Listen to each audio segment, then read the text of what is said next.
YouTube.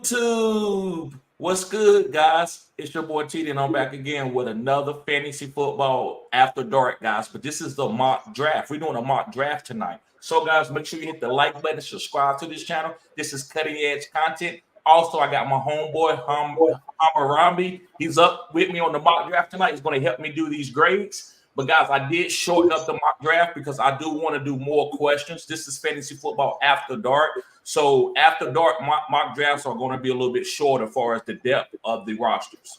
But we still going to grade everybody out, and I'm still going to give $5 who has the best mock draft. So let's go.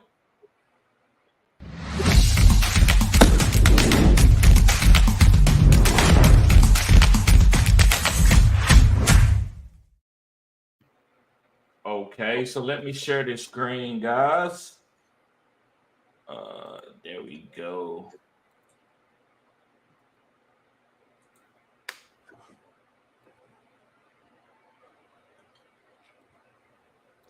Don't mind me. Okay, here we go. There we go. Let me scroll this down.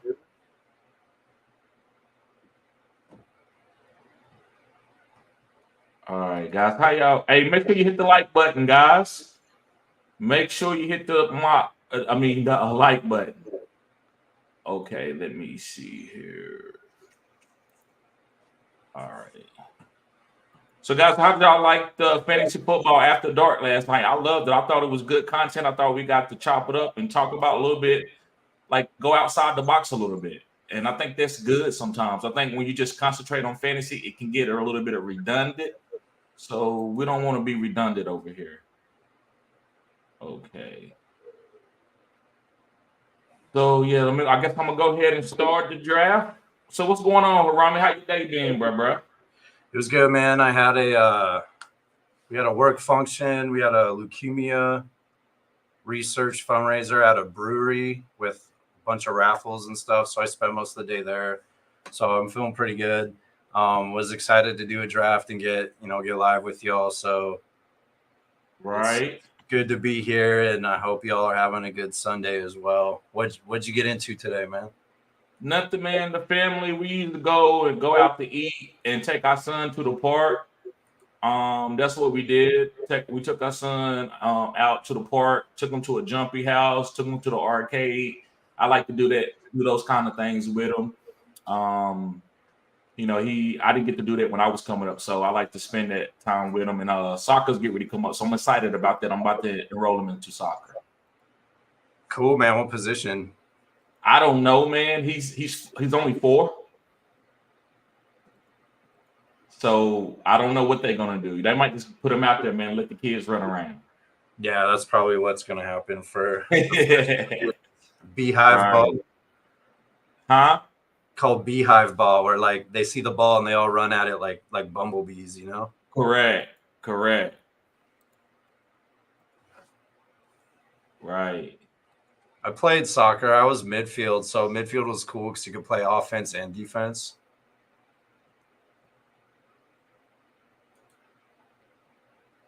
Yeah, I never played soccer. To me, it was a lot of running. I had a football type of condition, so I never played. I like to play it like for fun and like PE, but I didn't ever play it seriously.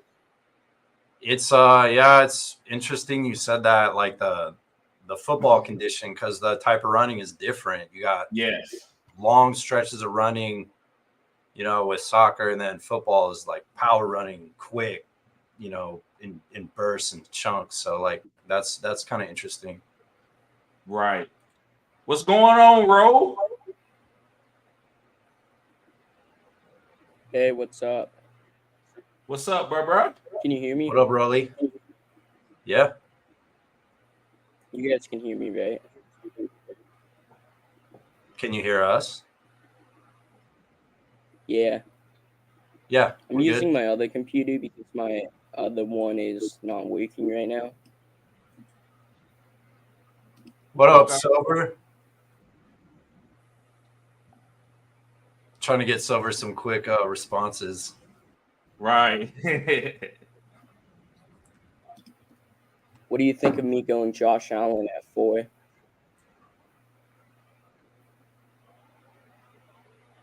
Say that again, bro. What do you think of me going Josh Allen at 4?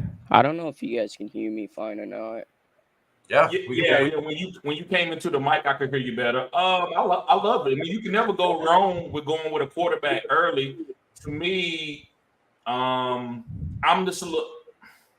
I'd rather go get somebody like C.J. Stroud this year over Allen. I think he's going to have a more of a better efficiency season, but I don't think his numbers is going to be as good as he's been in the past because I don't think they want to do that with him. If they do that again, run him a lot, he could have a Cam Newton career. Yeah. TD, I want to ask you about Allen, like in a redraft, one quarterback league. Like a lot of people are dodging Allen this year. And you mentioned Cam Newton. Like when I think Benjamin left, he had just Ted Ginn, and he had his MVP year. And Josh Allen is a better football player than Cam. So, like in my opinion, he might be in line for possibly his best year, like an MVP type year. Yeah, but those numbers are not going to be as good in the past. Ain't that something? You know how Lamar won MVP this year, but the numbers wasn't good as the other year when he won the MVP? Right. I believe that James Cook and Dalton Kincaid is going to be great value. That would be what I would say. Maybe Jonathan Stewart and Greg Olsen. He had I think that's when Curtis Samuel was kind of emerging a little bit too. Right. I just remember in my fantasy draft before the season, he went super late because everyone was scared to take him because he didn't have any weapons, and he balled out ridiculously. Right. I don't think he's going to have as many rushing touchdowns as he did the year before, but I think his completion percentage and them winning games and him playing clutch times is going to make him win MVP. That's how you win MVP now. Nobody wants to see a lot of fluff numbers.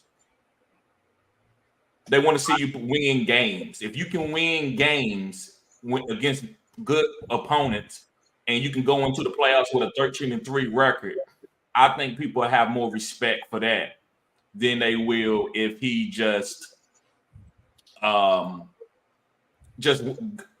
15 rushing touchdowns and 28 passing touchdowns, and they don't make it to the playoffs or they get knocked out the first round. Yeah. I think he's going to be very efficient. That's why I think they got rid of Stephon Diggs. They don't want him to throw the ball like deep all the time anymore. They want him to get the ball out quick and then pick his spots to beat Josh Allen. You got your boy, Chris Olave. Yeah. I was thinking about Marvin Harrison. Right. Go ahead. I was just saying, like I was speculating. I think Josh Allen's going to have an amazing fantasy season and real life season. Like I'm excited to watch him. Like not have Stephon Diggs. You know what I mean? Right. So you think give me some numbers. What do you think the numbers are going to be? I think he's going to have more rushing. Well, I think he's going to have more rushing attempts this year. 15 rushing touchdowns last year or something stupid like that. Yeah, he had 15. 111 rushing attempts and 15 rushing touchdowns. That is insane. Like give 4 of those to my guy James Cook and like chill out a little, Josh. Jeez Louise. I don't know, man. I think he's going to have 800 yards rushing. 800, yeah. I would say like 610 touchdowns minimum rushing. Mm-hmm. Passing, like I feel they'll spread the ball around quite a bit.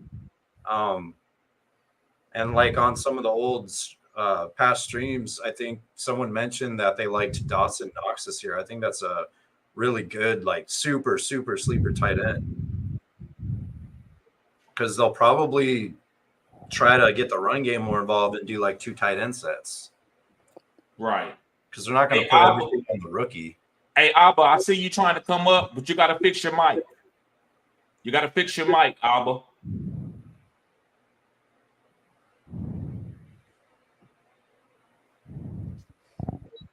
I would activate my camera, but this computer doesn't have one.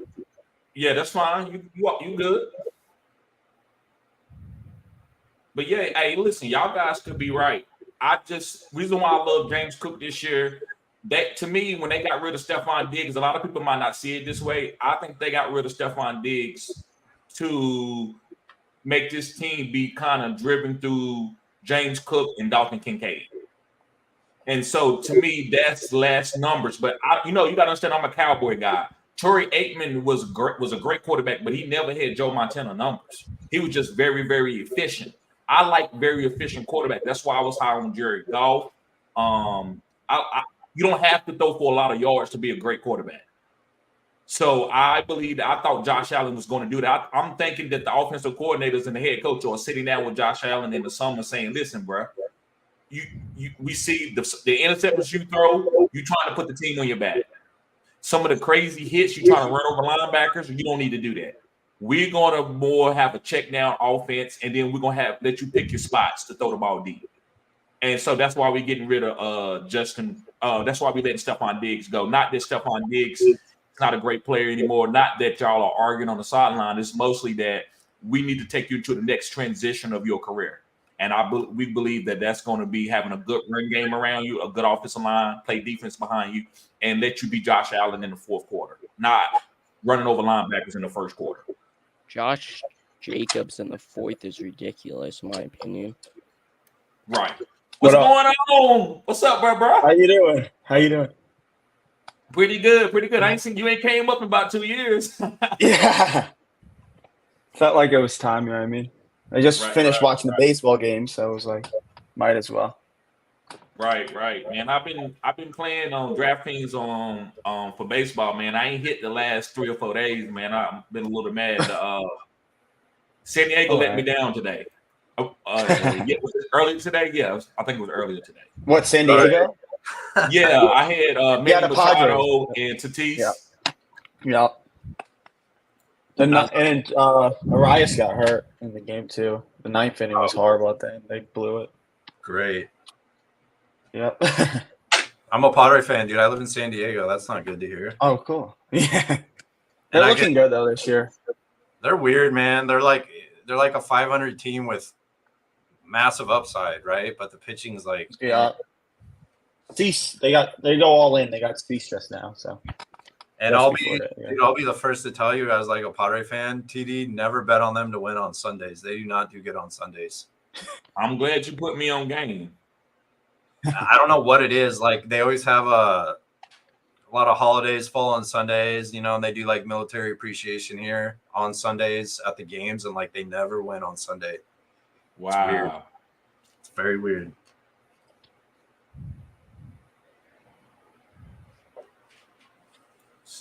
So how'd y'all like the fantasy after dark?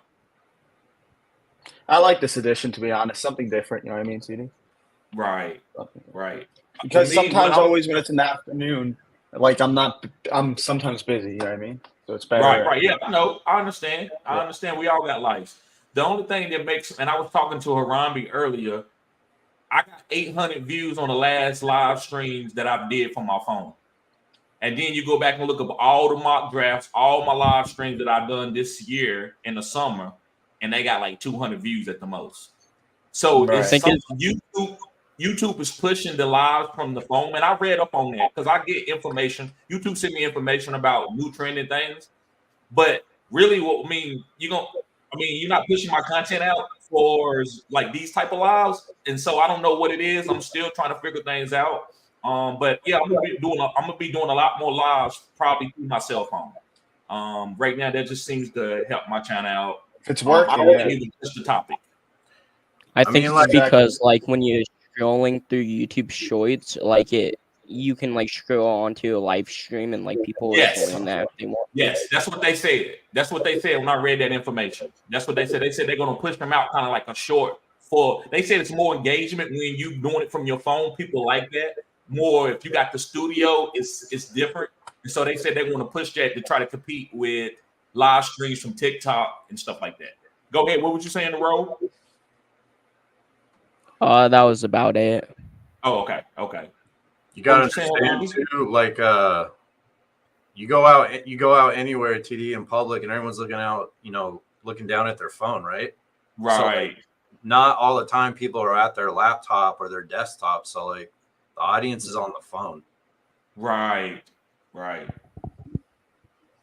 And another thing too, like, we're all, we all love fantasy football. We love football. We love sports. But, like, when you chalk it up, like the barbershop, like you said, you kick back and just talk about cool stuff. Like, right. People want to be a part of that. And then fantasy football is just icing on the cake. But, like, this is a fantasy channel first. So if you add in that little bit of stuff that, brings in different personalities and stuff, like, it's going to be good for you, man.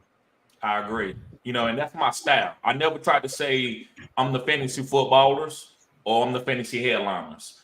I'm more like a raw barbershop talk fantasy football guy. And, in the barbershop, you can't make a point talking about stats. Right? I mean, you can talk about stats, but if you start reading out stats, that doesn't – just because you read out some stats that said that somebody was better than Michael Jordan, nobody's going to want to hear that in the barbershop. So that's kind of my style. Yeah, they'll tell you to shut up. Right. get those numbers out of here. Right. And I'm not dismissive of numbers. I'm not going to be disingenuous. I listen to numbers. I listen to content like that all the time. But sometimes I think numbers can just make it – I think numbers lie sometimes. Look at Michael Irvin. I'll tell you why. Go ahead. I'll tell you why. Sorry for interrupting you, but I would say this. You could find any number of anybody why they're better at this, why they're better at that. You know what I mean? Right. Like, for example, let's say the Giants or any team, the Bills, the Saints, whatever. You could say the Saints are really good at receiving the ball at this stat, but this stat, they're not good at receiving the ball. You know what I mean? Right. Like batting average or whatever. Right. Same for any sport. You don't get the clutchness of the game. Some games are played like in big time moments, and if you're looking at numbers don't justify that all the time. Exactly.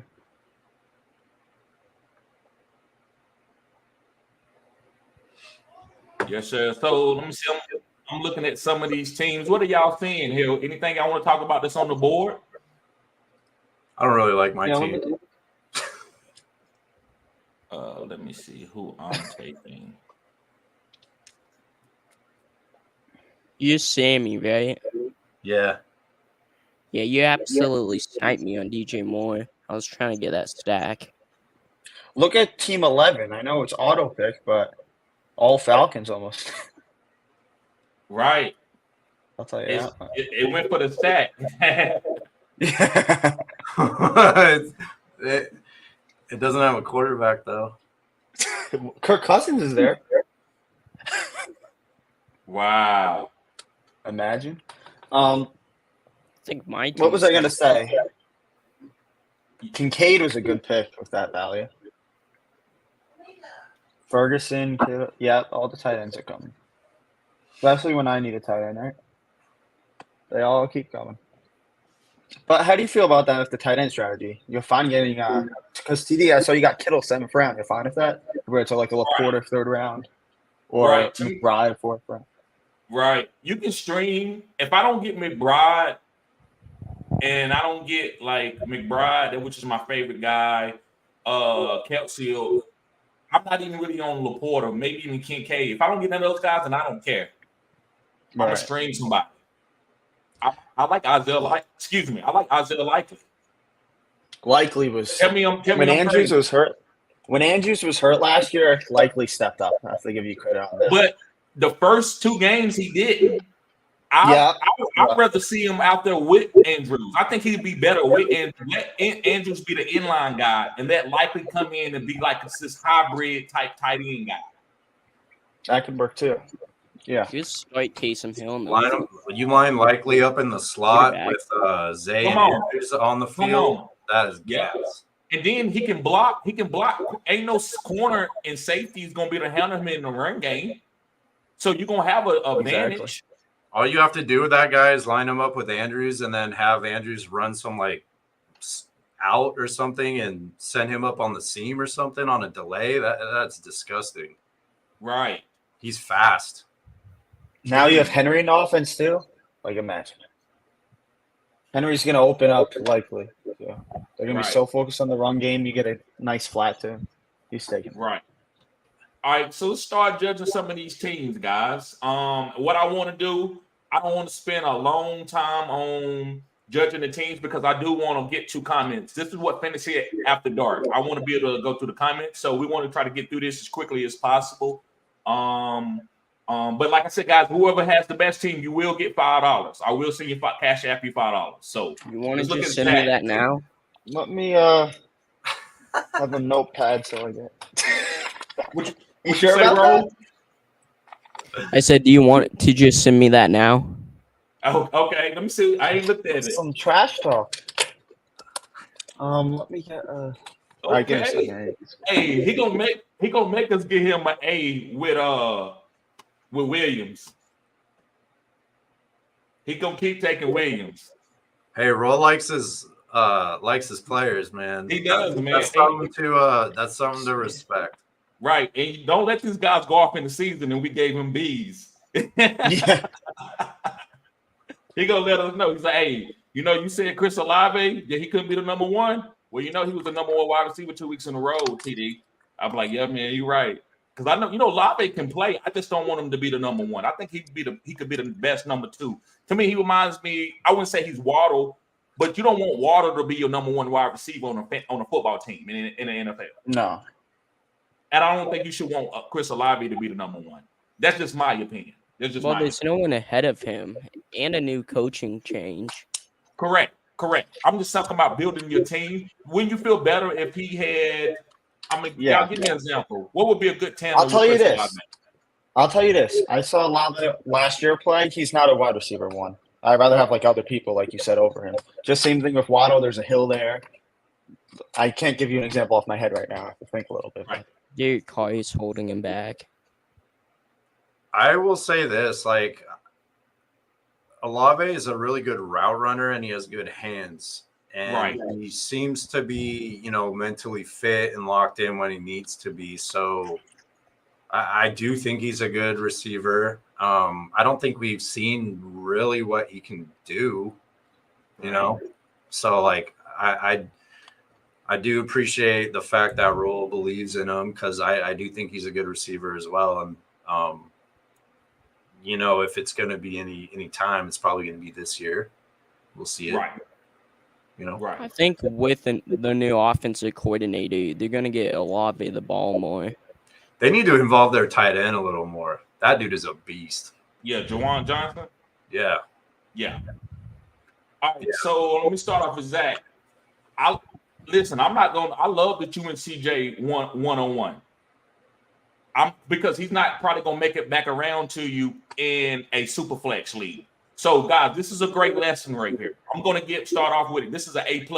Sometimes when you at the one-on-one or the 112 or 111, you have to reach a little bit because these guys are not going to make it around to you. So you can't follow ADP. If you love Stroud, go get him. I did that with Tyreek Hill last year a lot.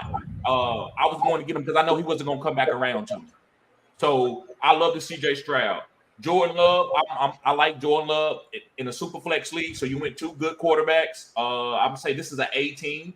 Derrick Henry, I love that. Zay Flowers, I'm big on Zay Flowers this year. I wouldn't be surprised if he top 5. I'm not going to say that he top 5. I didn't rank him top 5, but this guy is unbelievable. Did you see him when he finally became a veteran in the season, in the 4th quadrant? He was the one. He was an elite wide receiver. So I love Zay Flowers. Rashad White, he's just a PPR guy. As a running back too, that's all you can hope for. I mean, he's going to catch a lot of passes, and hopefully he gets the goal line carries. That's all you can hope for. I hate that pick. Say that again? I hate that pick. Oh, you don't like that pick? No. Rashad White was such a volume play last year, and they brought in Bucky Irving. I don't think he's going to retain that volume. You could be right. It's nobody else that I see beating him out right now, as long as he's healthy. I don't think anybody's beating him out. but I just don't think he's going to retain the same volume. Like, he got a ridiculous amount of volume last year. Right. Baker loves the dump offs. He's going to get his usage, I feel like. I would think just so. Bound for that, yeah. Deontay Johnson in the 6th round. I love that pick. I'm high on Deontay. I think Deontay in a 4 PPR league is going to be top 12. I think that's why they went out and got Deontay Johnson. That's kind of how I see that. I think that's what makes my channel different and also my takes different. I'm not looking at Deontay as what he was in Pittsburgh. It's what he can do for the Carolina Panthers. And Bryce Young needs somebody who can get open quick. That way he don't hold on to the ball, right? So I believe Deontay Johnson is going to have probably about 10 targets a game at least. And I love Ferguson in the last pick. And the reason why I like Ferguson, Dak Prescott hasn't had a tight end that's been outside the top 12 his whole career. He's never had a tight end that was outside the top 12. So I like He has a Ferguson. safe floor as well. So I would give this team a minus. I wish I could disagree with you, TD, but I really can't. It's an A minus. I'm giving it like a B. Hold on, let me write this down. Solid B. I had to get my notepad too. No, maybe a B minus. Oh, Okay. because of Rashad White. Not Go just ahead, because Aram. of that. You go I mean, I next. like You go ahead. CJ You rank Stroud, the Derrick team. Henry, Zay Flowers. Deontay Johnson is okay in my opinion. Don't like Jake Ferguson with the tight ends that were there, like Brock Bowers. I think he's a much more talented tight end. And even though he might not be in the best situation, I feel like he's still going to get the usage, and you got to bet on talent. The CJ Stroud pick is not a reach. I mean, you potentially have the number 1 quarterback in fantasy this year. Wish he ran a little, but he's not that guy. If you play in leagues that get crazy passing bonus yards, things like that, he is that guy. And to follow it up with Jordan Love, who I think is top 5. Henry Flowers stack is amazing. Rashad White, to me, is in the same situation as Olave. Like, we haven't seen his ceiling yet, and he's only getting better, and he's super young. And that dude is a PPR gold mine. I like Rashad White a lot. And if one of those receivers goes down or they, have a bust year, it's going to go to him. And I see Kate Otten kind of coming out a little bit too this year. So I feel like some of the short to intermediate routes will be thrown more. And then Johnson on a new team, he's going to be peppered with targets. Ferguson, the point TD made, you want the Cowboys tight end, and usually it's a value pick in fantasy drafts, just like the quarterback. So this team to me is an A minus. It's a good job, Zach. Go ahead, Ro. I think it's like a B minus. Besides, I think he reached on Jordan Love a little bit. Mm-hmm. I feel like you probably wouldn't have got him in a round later. I just think it's a little bit early. I do love the Derrick Henry pick. I prefer Josh Jacobs, who went in the 4th, which I think that is absolute ridiculous value. But, I mean, I have them like back-to-back in my rankings, so I don't mind that. I like the Zay Flowers pick. I think he could easily improve this year. Don't like the Rashad White pick with Alvin Kamara, Isaiah Pacheco, Joe Mixon, and Kenneth Walker all on the board. You prefer Kamara over White? Yeah.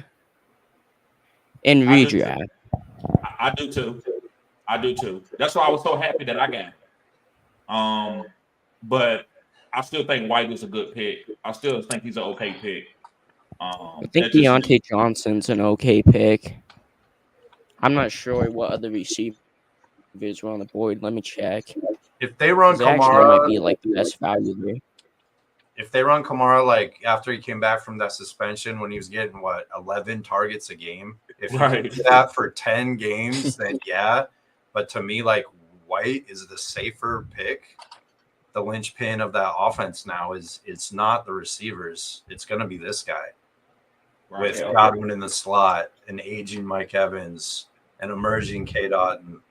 Like, they're going to slowly get away from that down the field passing, I think. Yeah. Eventually. Probably not this year, but eventually.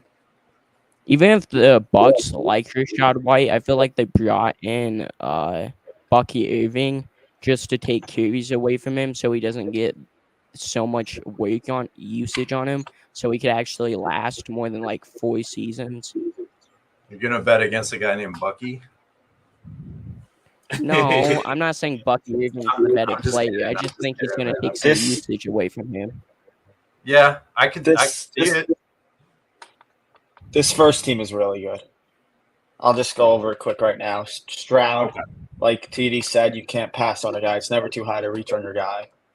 That's one thing I learned from that. Jordan Love, who else? What other quarterback would have been there? He had to get him as well. I felt like I he's a agree. great value. They're going to be in the red zone most of the time, and their Packers offense is going to be much better because all of them are 1 year older, one more year of experience. Derrick Henry, Zay Flowers combo. If they're in the red zone, one of them's getting the ball. I can tell you that much. So that's a good stack there. Rashad White, like where you guys were saying before, he's going to get a safe floor, which is fine with that. I like the upside on Deontay Johnson because Bryce Young, he's going to take a higher step in this offense. So I like that. And then Jake Ferguson, safe floor. Dak is going to target him. He loves the tight ends. A minus, I would say. I Yeah. want to agree. I want to disagree with TD there, but I can't. Yeah. Yeah. I'm I gonna say mean, I think it's a decent team. I'll give it like a B. But I don't think it's absolutely fantastic. And what would you change on this team? I would change Jordan Love to Dak in redraft. I would Hmm. change Derrick Henry to Josh Jacobs, Rashad White to any of these running backs, Kamara, Pacheco, Mixon, Walker. Let me ask you this then. You think Josh Jacobs is going to get more of a workload than Derrick Henry? No, but I think he's in a better situation. How is he in a better situation? So Aaron Jones, he looked like a top 5 back last year, right? And I think Josh Jacobs is the better talent than Aaron Jones. So for that reason, I'm taking Josh Jacobs over Derrick Henry. Plus, Derrick Henry's aging, and we don't know how good he could perform this year. Right. Okay. Derrick Henry is a beast. So then we'll move on. We'll come back to it if we have to. Silver Raptor says B plus. Aaron says A minus. Siobhan says I like the Ravens stat. Ethan, what's going on? Ethan says B plus. And so what y'all think? That probably equals out to about an A minus, right? We got 3 A minuses on the board. We got a B from Rowe, and then we got B plus, another A minus, another B plus. I think it equals out to about an A minus. Yeah, I agree. Okay. So going over what Zach said, he said Rashad White was a top 5 running back during the year for PPR last year. Yes, that's true, but I don't think a running back of his talent's going to retain that volume. I don't think Rashad White's all that great. He only averaged like 3.9 yards a carry last year. And I think there's reasons why they brought in Bucky Irving, not to replace him, not to even be half of what Rashad White is. But I think they just brought him in just to take away some carries, to keep him healthy if they like him, or just because Rashad White was kind of underproducing last year. Right. But if he just pulls an Austin Eckler from 5-6 years ago where he just catching passes, I think he still could be top 12 in a PPR league. Oh, he's definitely top 12. No questions. Yeah. In a PPR league, White he's still is gonna get yeah, 6 passes a game. Catch like 6 passes a game, even if he's not like getting 100% of the touches. And did you see how many times last year he got 2 touchdowns per game? Like I saw that almost every game he was getting targeted like that. He was getting 100 yards total too. It's like you can't go wrong with that. Right. I get Rule's reasons why. Yeah. I do. Like I personally like White more than Kamara in redraft. Right. Yeah. Because he's younger, more involved. All right, second take, you want to go ahead and break down Harambe C? Here we go. Y'all go ahead. I'm gonna go get me some more Oh, we're coffee. skipping your team? We're skipping your team today? Do his team. Oh yeah, last. we do my team at the end because I'm not going to win anything. Oh, I got you. That is correct. I'm gonna go get some Next. water. I'll be right back. All right. Let me start this. Christian McCaffrey, first pick. You can't go wrong with that. He just led the league in all of PPR. I feel like we could agree with that. Kyler Murray next. Kyler Murray. Would you take Kyler Murray over Jordan Love? Probably not, right? So, and I meant probably, yes, I meant. So Kyler Murray, I like the rushing upside, but there's no Hollywood. That's why. The rushing upside. That's why. Yeah. Golf is just solid. That's a solid pick. Cook, there's going to be no Diggs, so he's going to get most of the offense. When they got the new offense coordinator, Cook was getting the more of the ball and so forth. DJ Moore, he's going to get DJ Moore's, Caleb Williams should be fine there. Amari Cooper, with Deshaun Watson, he was basically a safe floor there, which I'm not mad at that pick. Evan Ingram, but Evan Ingram is iffy. Like, why would you rather not have Hawkinson over Ingram? Like, I don't know. Why would I? Because of the new quarterback? Would you rather have Ingram or Hawkinson? Why did you take Ingram? I'm just curious. I'd rather have Ingram over Hawkinson any day. Me Any too. day. And why? Because of the quarterback?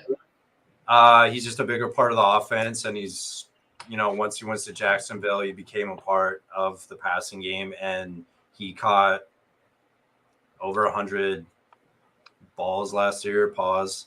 I would take more touchdowns with him, but to me, he's like a safe, very safe late round tight end, especially in a half PPR or a full PPR. Like, go watch his footage and go look at his stats last year. It's pretty nuts. And Ridley's gone. The rookie wide receiver is not going to just instantly take over, but he will by, the end of the year. But, like, Ingram is an integral part of that offense. All right, yeah. So let me go ahead. I guess I go. I'm back, by the way. Oh, Okay. you want me to give my grade? Or I'll do it after. Yeah. Go, I'm sorry. Yeah. Go ahead. I'm sorry. Go ahead. Second take. F minus. I think it's a B. I would say B. Okay. Christian McCaffrey at the 1-3. You never can downgrade. You got to get at an A. Yeah. No matter where you take Christian McCaffrey. Exactly. Kyler Murray and Jared Goff. I love those picks. I have nothing to say about it. I know a lot of people might say you can wait late to get Goff, but I think people are sleeping on Goff. I agree. So I love Goff and Kyler Murray. I love James Cook as your fourth pick. I think James Cook is going to be a top 12 guy. DJ Moore and Amari Cooper, they not fancy, but you got to give them respect. These are number one guys. These are guys that was number one wide receivers a couple times last year. They was the number one wide receiver. DJ Moore was like the number one wide receiver like 3 weeks when Justin Fields had good weeks. Amari Cooper went dumb in the playoffs. He went dumb. He had a 70-point game. Amari Cooper could be a low second-term Hall of Fame guy if you look at his numbers. Evan Ingram, I'm taking Evan Ingram over Hawkinson all day. Hawkinson, listen, he's solid. He did good with Justin Jefferson, but I don't think he's as athletic as Ingram. I don't think he has the upside as Ingram. But so I like Ingram.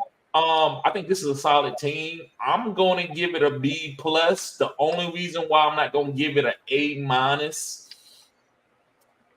I think his quarterbacks compared to the other team, as in right now, it's not as high. They don't have the upside as in right now. I think it's a good team. This is a championship team, but I think it's just solid picks. I don't think you got any of the sexy picks. In order to win the mock draft, I think you got to have sexy picks. Sometimes you can have a good draft and probably a championship team, but if you don't have any sexy picks, it's hard for us to give you an A. That running back core is gonna be scary for us, too. I think it's an okay team. I usually love drafting elite wide receivers and a quarterback and a good tight end. I think it's like a B team. That running back, though, the first pick I made would carry me and put me it would help me beat a lot of really the number one team with CMC. Oh yeah, CMC is a cheat code, man. Like if you guys draft good all the way through your draft and you have that guy and you hit on picks, like you're gonna win your league. It's ridiculous. I would say it's like a B plus. I like the Okay. CMC pick. You can't really go wrong with him. Kyler Murray, I think that's fair value. Jared Goff, there's some guys I would prefer ahead of him, like Dak Prescott. But I like his running backs, his receivers. I feel like he got good value on, and DJ Moore and Amari Cooper. And I feel like his tight end is okay, but I probably would have preferred Hawkinson, even though he's not gonna be healthy right away. At least probably not gonna be healthy right away. You could still pick up like a Cole Kmet later, and that's gonna like fill in the meantime. And I feel like Hawkinson can definitely help you when you play off a lot better. I would give it a solid B plus. Thanks, man. I feel the fantasy community is still sleeping on Ingram. Like a lot of you know, like how good that guy is, and people are sleeping on him. Look at his stats compared to some of the other big name tight ends, and go watch his tape. And with Ridley gone, Ridley gone, they're gonna want to get Trevor Lawrence right, and that's gonna be the guy getting the ball. My only thing with that, I think Brian Thomas Jr. is the better player than Calvin Ridley. So I don't really think that's a deficit. And I don't think that's going to mean Evan Ingram's going to get more targets. I agree with that too. I still think Evan Ingram has a chance to be a top 5 tight end. But if Kyle Pitts and a couple other guys move up, it could knock him out, but it's still a good pick. I mean, we splitting hairs here with Evan Ingram. You can't go wrong with exactly. It's a weird strategy if like you go 0 tight end, but like if you do, that's a good right. You know what I mean? And he'll pay you back. So right. Aaron Holloway, what did you say? Second take, what'd you give it? B. Okay, B. What did you say, Ro? B plus. Okay, and I said B plus. Aaron Holloway says B plus. Silver Rapture said B minus. Arami, he graded his own team as a B. Zach says B. Silver says wide receiver is my only issue. Aaron says you did good. You did, bro, but that's a good team. We splitting hairs here. Siobhan says B plus. Ethan says B. I think that averages out to like Kincaid and England are my tight ends that I'm targeting this year. Yeah, I think it's a B. I think it's a B plus. We got 1, 2, 3. I think I would. Go ahead. I think I would bring this up to A minus if the swap between Goff and Prescott. I feel like Prescott's just been better. And I actually really like Goff. I was really high on him last year. But I think Prescott's just the better player. I think Prescott in the mock draft is better, but I think in real life, I think Jared Goff is going to be better than that this year. That's just my opinion. But I think in a mock draft to give it a grade, I think we're going to say that Dak Prescott would be better. And I agree with you by that. But I think it's good to take Goff. I'd rather have Goff than Dak Prescott. And I like the Cowboys. I think Goff got more weapons. And he's on a better offense. I want your opinion on that, TD. Huh? About Zeke. I want your opinion on Zeke. He's just gonna get goal line carries. That's it. Help protect that. Okay. I'm excited for your Cowboys. That's all I'm saying. if you go no running back strategy and you get that dude late, like you're not doing bad, you know? Exactly, yeah. I don't think Malik Neighbors was drafted. I kind of think he has more upside than Amari Cooper. Malik Neighbors wasn't drafted? I don't see him. Could be. Why? Okay. I wouldn't take him. I'm not a big DJ Moore guy, but I mean, I'm not gonna draft Malik Neighbors over him. I mean, that's edgy. Well, I would draft DJ Moore over Malik Neighbors, but not Amari Cooper. Right. I might take Amari Cooper too. It's just hard for me to depend. Man, I can't bet on everybody being a Jamar Chase. I can't do it. I gotta see it. Yeah, that's fair. All right. So I guess Rami, you can start off with Chris Olave's team.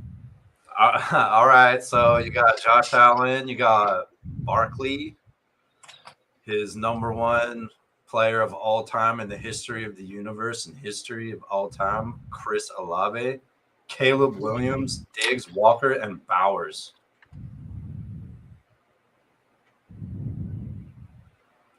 Barkley, Walker, Olave, Diggs, I Bowers. think running backs are nasty. Like where I got them. Barkley nasty at the 2-9. Yeah. I'm giving you a B roll, only because Williams being a rookie, like in redraft, if you hit on it, yeah, you're there. You know, you're going to the promised land. But like, I would have taken Stafford over him personally. But I know you like your players. Diggs as a wide receiver 2 and Olave as the wide receiver 1. I think that's going to be competitive. I do like the running backs. Diggs could be my wide receiver 1. He could be. I wouldn't doubt it in a first year on a new team. That's kind of the trajectory that Diggs takes. He balls out and then he starts, crying a little bit after that for targets. But I could see him balling out this year for sure. And then I think I like him better than Nico Collins. I don't.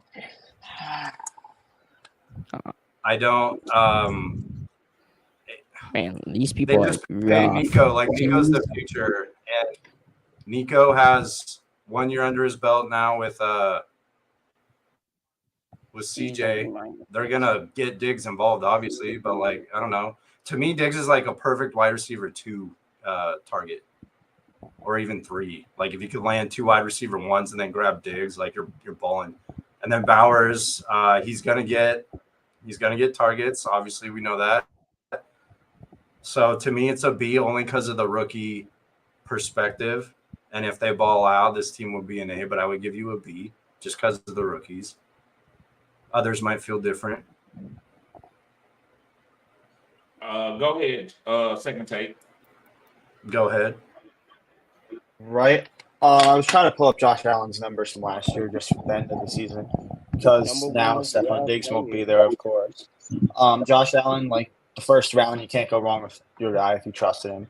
Barkley, I'm not that high on Barkley, just off injuries in himself and the new offense. That scares me. Chris Olave is a receiver 1 on a team. Caleb Williams, if like what you guys were saying before, if Caleb Williams and Brock Bowers, if they boom, then this can be a phenomenal draft, but I can't judge it off that. I'll say one of them boomed.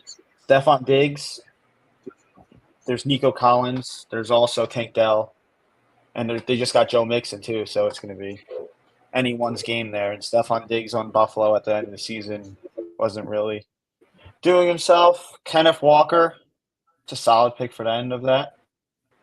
So just by itself, I would say C+. I love the Josh Allen pick because it's Josh Allen. So I'm going to give respect, especially in the Superflex league. You automatically got a good quarterback that's proven. Saquon Barkley, I'm high on Saquon. I love Saquon this year. So, I'm giving you an A for that. Chris Olave, you know how I feel about him. In the third, I like that you got him in the third round, but in the Superflex, that's kind of where he's probably going to go. I don't know if that's a value for him. But like I said, he's going to get the target. So I'm going to give you respect. Caleb Williams, man, go ahead.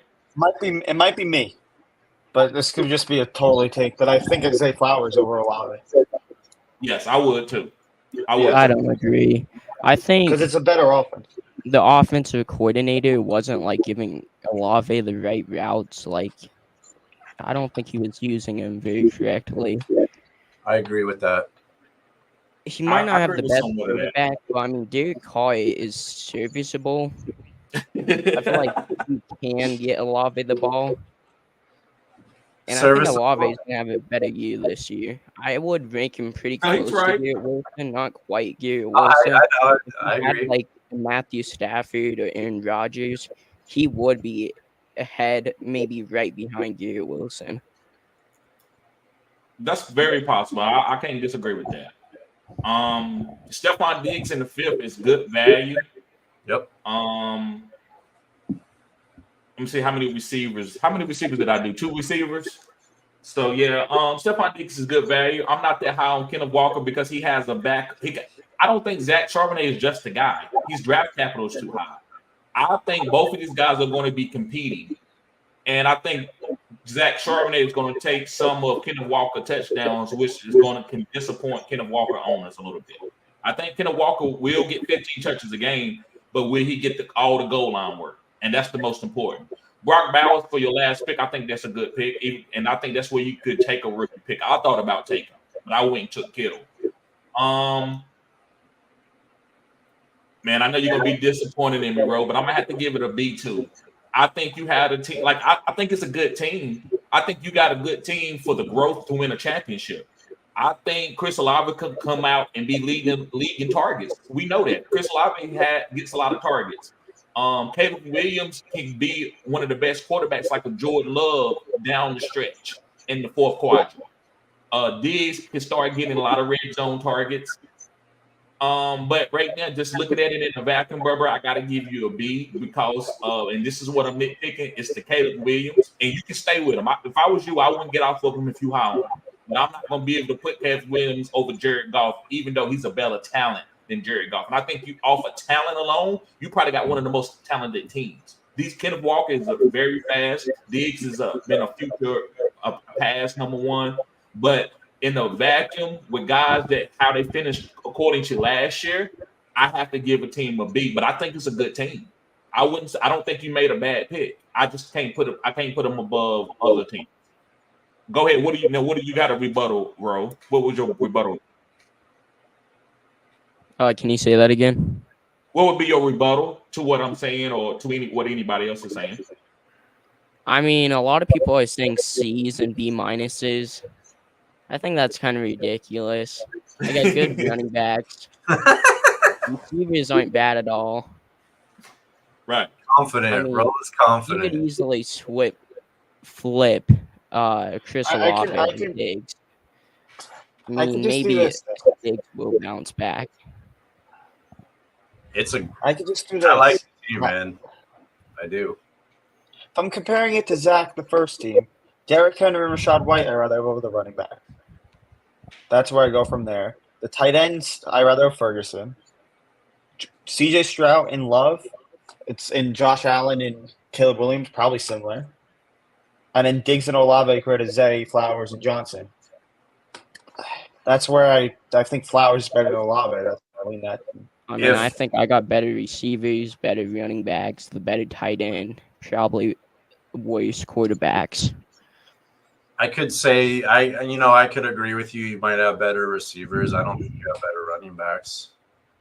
Yeah. And but I will say this. Well, if Allen balls and has that like huge MVP type season, he's a cheat code just like CMC. So like he will carry your team the entire season. So like that is a title team, man. And if you get Williams, we know Williams is going to be a fantasy thing right off the bat. We know that it's going to happen. Bowers, maybe not right off the bat, but eventually, or he'll have boom games. But like Diggs is going to ball the first year, and then if Olave gets featured, it's a good team, man. I like this team. We just nitpicking on the rookies. Right. That's all. So the chat says Ethan says C+. He grades hard. I don't think it's a C+. This is not a C+ team. Because especially with the targets, even though you might have picked guys that people ain't high on, they getting targets. They are starters, so we know that. Zach says B-. Silver Raptor says that was okay. This is the team. He's saying C. Aaron Holloway says C+. Siobhan says B-. Bowers was a good pick with what the left for the tight end selections. Aaron says unproven rookies. Hector says Zach got everyone beat on those quarterbacks. The reason why I didn't like the Jordan Love pick is because I think Caleb Williams can be almost just as good as Love, especially how we saw Jordan Love play last year as a first-year starter. If he, Yeah, but he's been in the league for 4 years though. yeah, he got experience sitting behind Aaron Rodgers. Right. I think like Caleb Williams is going to be a guy that like someone drafts super late who just stocks up on position players and then just kind of uses them all season. But I think he's going to have boom games. For sure. I just feel like one of my strategies, at least, is to get players on good teams because they'll be in the red zone more. You know what I mean? That's what you want players on good. Yeah. You want players from playoff teams. That's how you go. Yeah. To playoffs. You want players. That's why Jordan Love over Caleb. Right. I would rather have Jordan Love I don't over think they're Caleb. like 2 rounds different. But I agree. I would rather have Jordan Love over Caleb Williams in redraft. But like 2 rounds different, I don't think they're that far apart. That's a valid point. That is a valid point. Nifty says he got a live A, it automatically is an A. Let me see. I think okay, so yeah, I think I'm gonna give your team. I think it's a B. I think with all the and I'm moving it up a little bit, probably a B. It could be a C plus according to some of the grades, but I agree. Some of the C minus, I don't think it's no C minus. It's not a C minus team. I know better than that. But yeah, man, Rose gonna keep us straight with his team, man. He's not playing. What about when it comes to his team? Okay. We need to see. We need to come back to this and see how my players do. We got you, brother. We will. We will. He balled out his rookie year. The title team in my league had him on their team his rookie year. I will always be high on Kenneth Walker. He definitely won me 1 year. His rookie season, he definitely won me my league that year. With waiver wire pickup.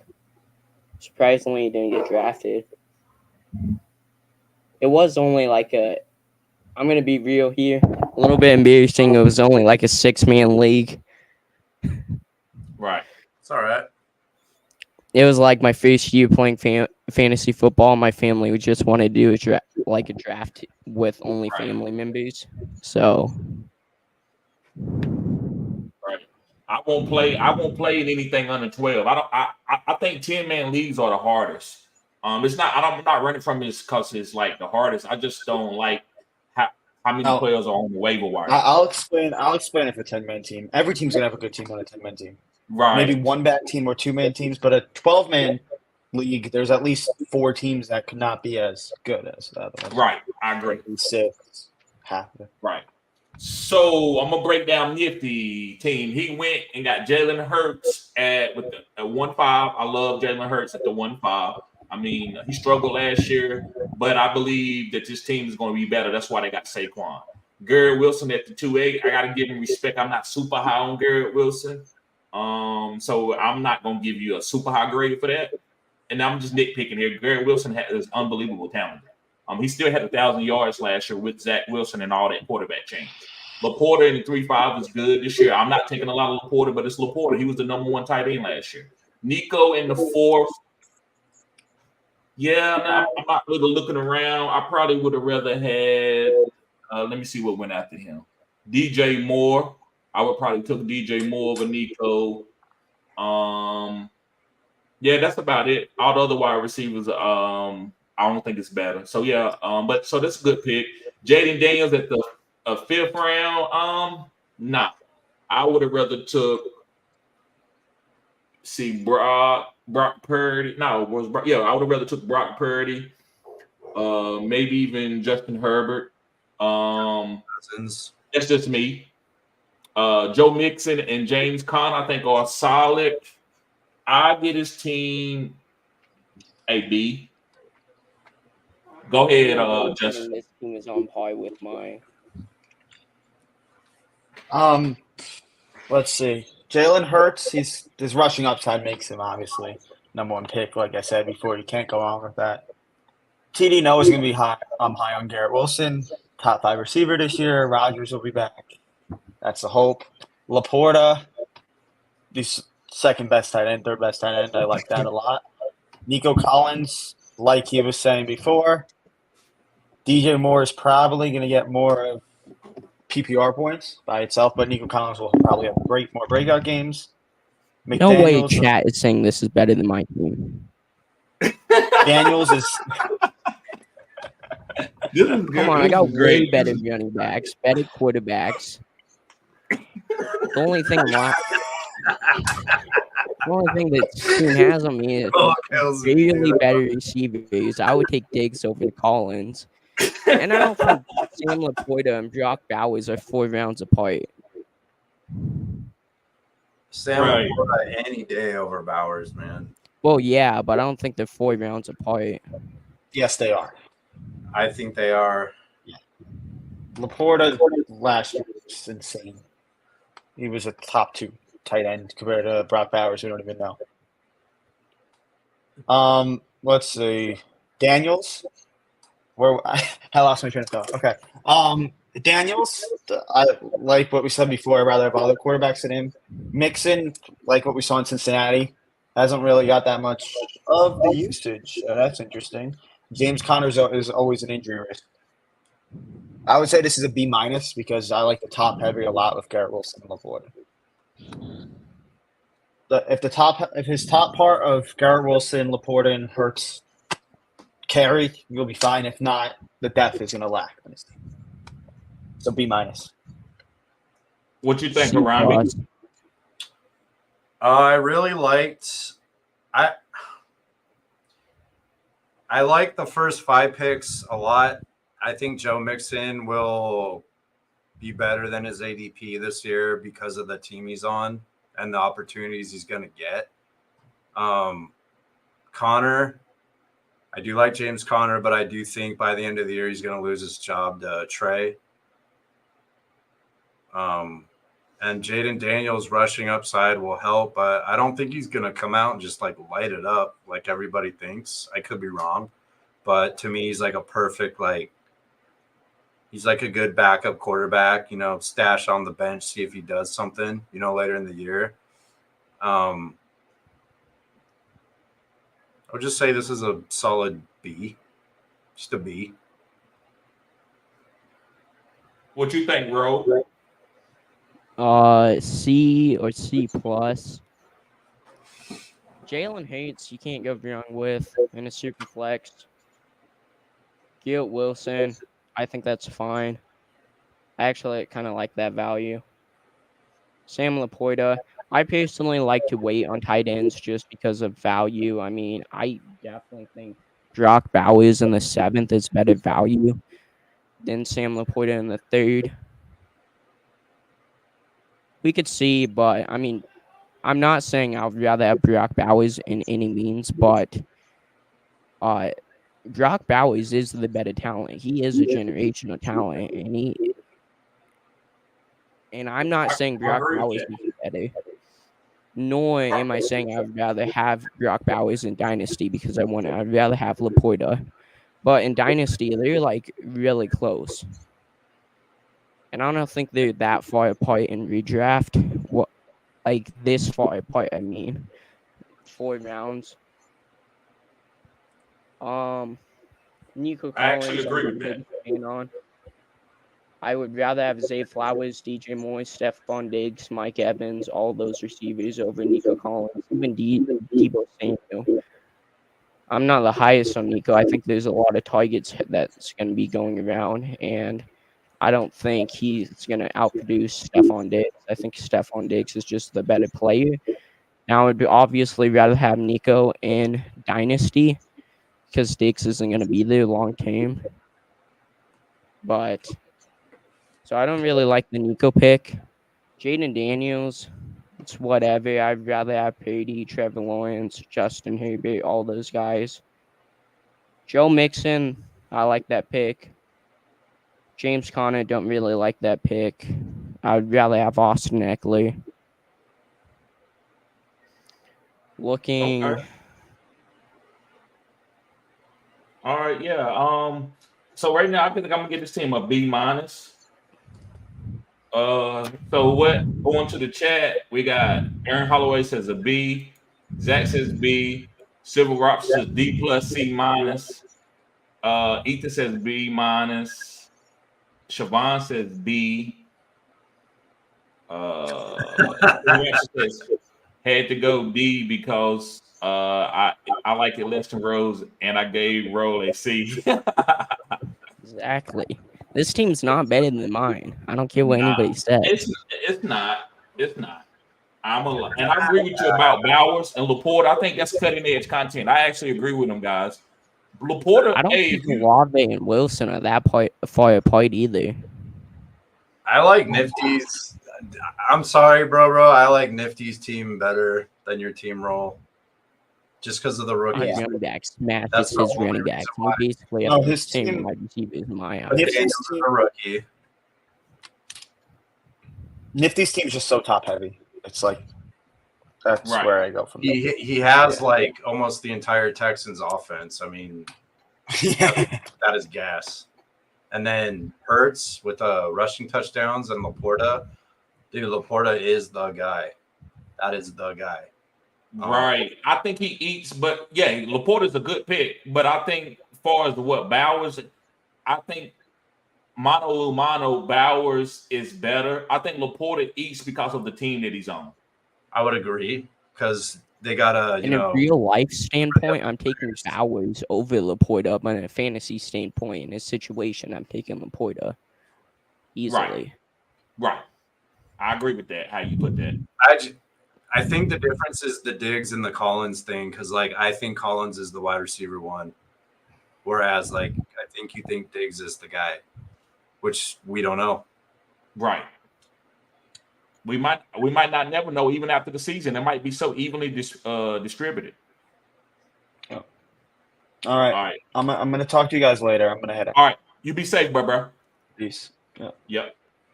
All right. Underdog's team. I guess, Ro, you can start with this team.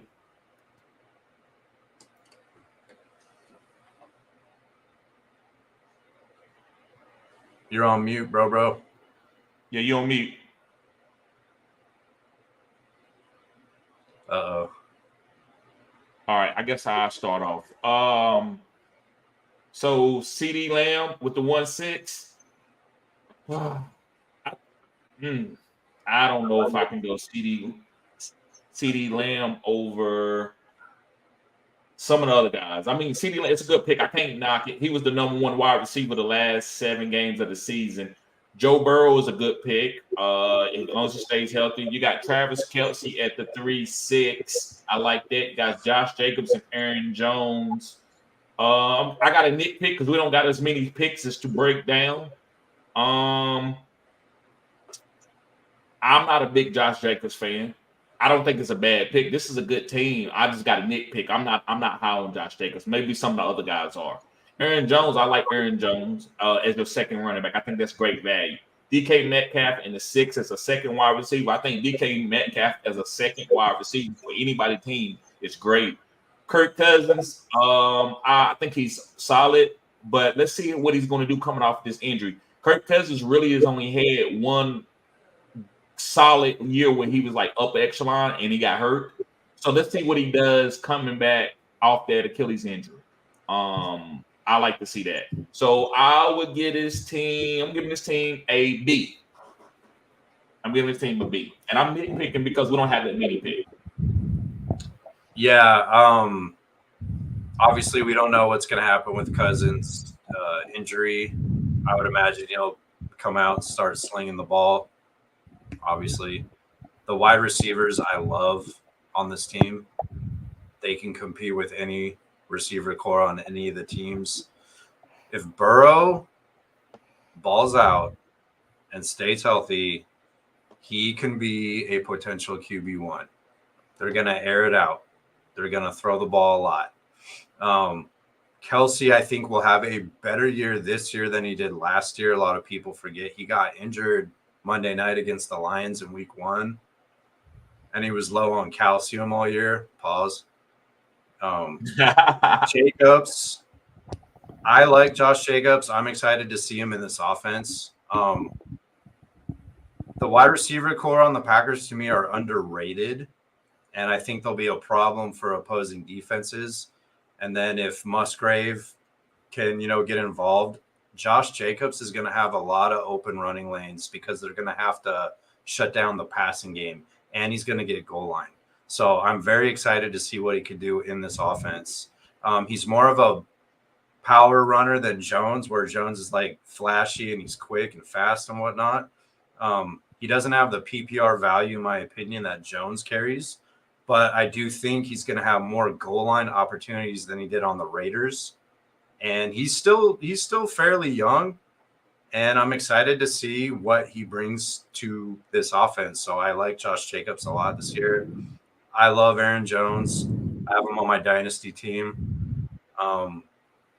The running back core to me is good. And then if Cousins can, come back healthy and sling it, this is I personally would give this team a B+. Okay. Maybe even an A-. Maybe, but I'm not, only because Cousins has a little owie. Right. But I like this team quite a bit, probably more than some of the other people. Okay. What do you think, Ro? I think it's a B+. I like CeeDee Lamb. Would have preferred Jefferson and Chase. I just think because of the injuries last year, CeeDee Lamb got pushed up to wide receiver 1. I don't think he's going to replicate that. I would personally rather take my chance with Jefferson or Chase. But you can't go wrong with CeeDee Lamb. I'm not going to give him a lower grade just because of it. I like Joe Burrow at the 2-7. Wish he would have got Lamar Jackson. I would have liked that team quite a bit more. But I actually do like Joe Burrow. I think it's pretty solid. Travis Kelce, I'm not the highest on this year, mainly because of age. But he's been getting hyper targeted the last couple of seasons, so you can't really go wrong with that pick. Josh Jacobs and Aaron Jones, I like his running back core. I love DK Metcalf in the 6. I was considering him at the 5-4. And Kirk Cousins in the 7th. You can't go wrong with that. I would give it a B+ pretty easily. Yep. Aaron Holloway says B. Civil Rapture says B-.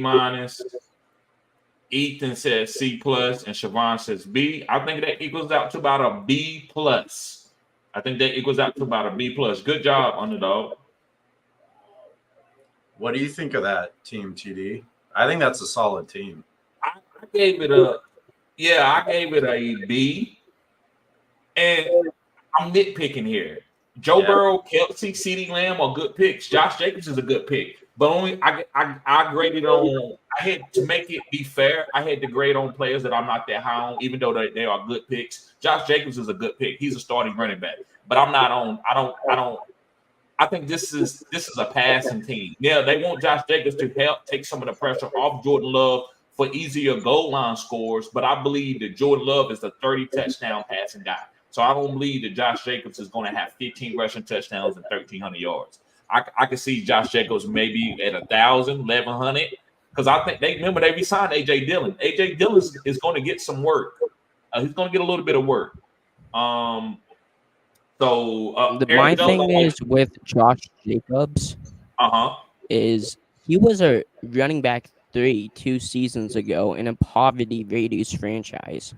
Right. So he's getting one of the best situations for any running back. And his talent, I like some Josh Jacobs, especially in the 4th. You can't go wrong with that. You're right. I can't dispute that. I think that offensive line is good. I just don't think that they're gonna give him every time they get to the goal line. I mean, do you think he's gonna be that much better than David Montgomery? Is what I would ask you. Yes. What do you think, Robbie? Wow, that's a very good comparison for fantasy. Wow. Honestly, I think you got me there, TD. I think the one I would feel safer with is Montgomery. Right. That's what I'm saying. That's why, man, I'm not saying Josh Jacobs is not going to have a good season, but I think there's other running backs is going to get the same amount of goal line carries and that he's going to get. And so that's why I'm on that. But listen, I could be wrong. I'm not. It's not like I think I got a great analytical breakdown. It's just my intuition.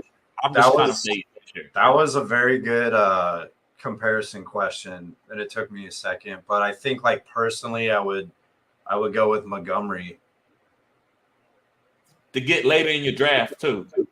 Yeah, 2-3 rounds later, like the same logic that Roll's applying with, you know, Bowers and right and Laporta. Right. I don't think Bowers is going to score like Laporta, but I believe in the fourth quadrant he could be better than Laporta down the stretch. But in the beginning of the season, I don't think so. He's definitely a better talent.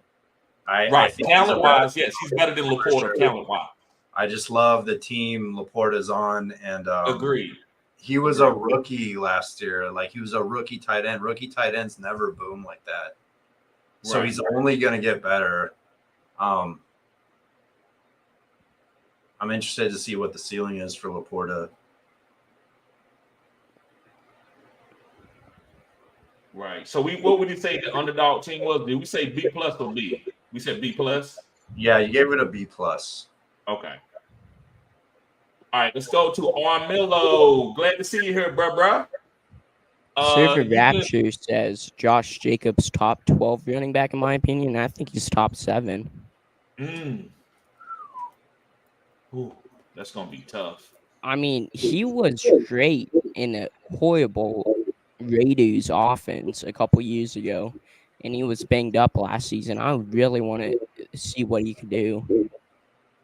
I agree with that. I agree. You got to take it on a year-to-year basis, though.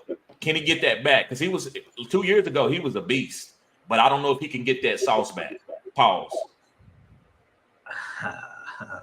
I'm more excited to see, like, the logic you have right now, Ro, like, to see what he can do on that team. I want to see what King Henry's going to do on the Ravens. Like, I'm more excited about that guy.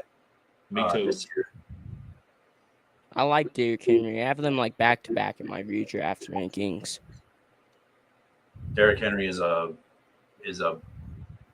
bona fide Hall of Famer, no question about it. Yeah, I agree. He's going to be a Hall of Famer. Right. You want to break this one down, Ro? Yeah, Jefferson and Lamar Jackson. That's filthy. Then he gets Dak Prescott at 3-7. Mike Andrews, I'm okay with. Probably would have preferred Kincaid. Mm-hmm. Mike Evans, you can't really go wrong with in this 5th.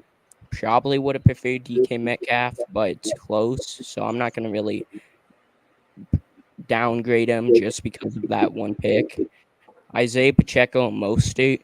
I don't really like Mostert. I would have really preferred him to get Eckler or even David Montgomery. But all in all, just besides the running backs, it's a really good team. I would give it a B plus.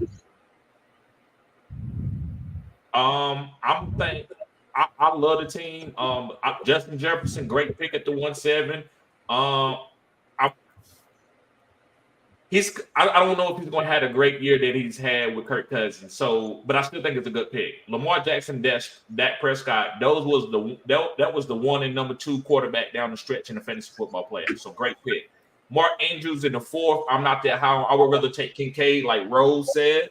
Mike Evans, I think he's going to fade off for you as the season go on because they're not going to week 17, 16, and 15 when you really need him. I don't know if he's going to be there, but he can give you a boom week. I would rather have DK, so I'm nitpicking. The only thing that I can really like the running backs, I don't like the running backs at all. They're not terrible, but I would not pick Pacheco in this type of format or Mostert, even though those guys was really solid last year. I'm going to give a team a B plus. I think it's a really good team, but I'm nitpicking with Evans, Pacheco, and Mostert. Just nitpicking, and also Andrews too. So I guess instead of a B, I would go to a B plus.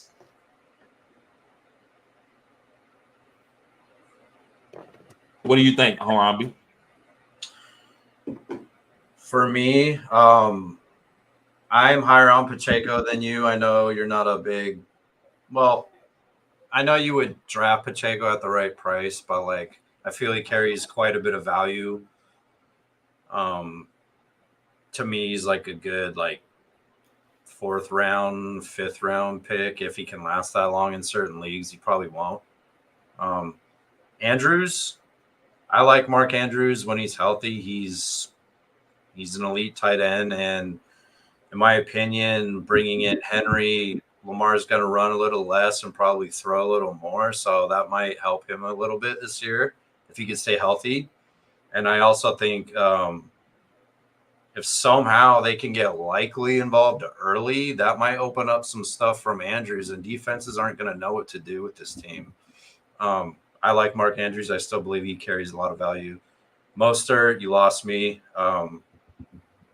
He scored 20 touchdowns last year, 21, I believe. He's explosive. He's had injury problems when he was on the Niners. They drafted the running back from Tennessee, I believe. Mm-hmm.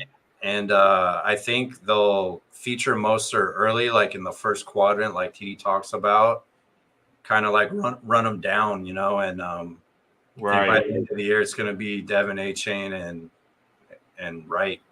So I don't know what other running backs might have been available there, but I don't think it's a terrible pick.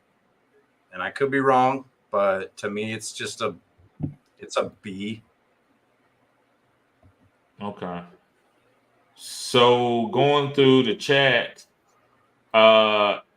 Silver Rapture says A minus B plus. I said B plus, so there's 2 B pluses. Then you said B, and I think Rose said B plus. Another B plus, another B plus.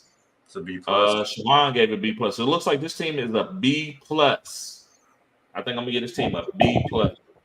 To be team, honest, if he would have drafted Eckler instead of Raheem Mostert, I probably would have given it A minus. Me too. I just don't really like Mostert in my starting lineup. I don't mind him on the bench, but in my starting lineup, I don't know about that. Great point.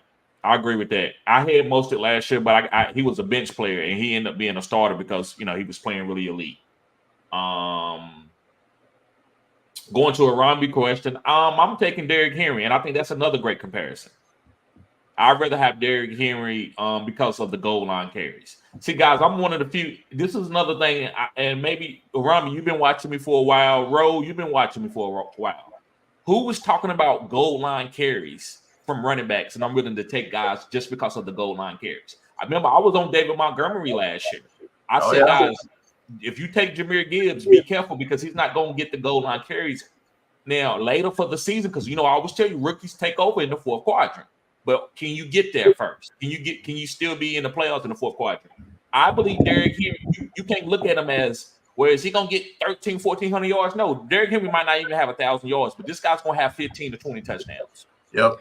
I managed to make it in my playoffs with both Jahmyr Gibbs and Bijan Robinson. Right.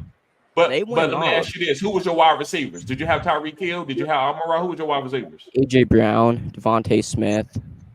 And who was your quarterback? It was 3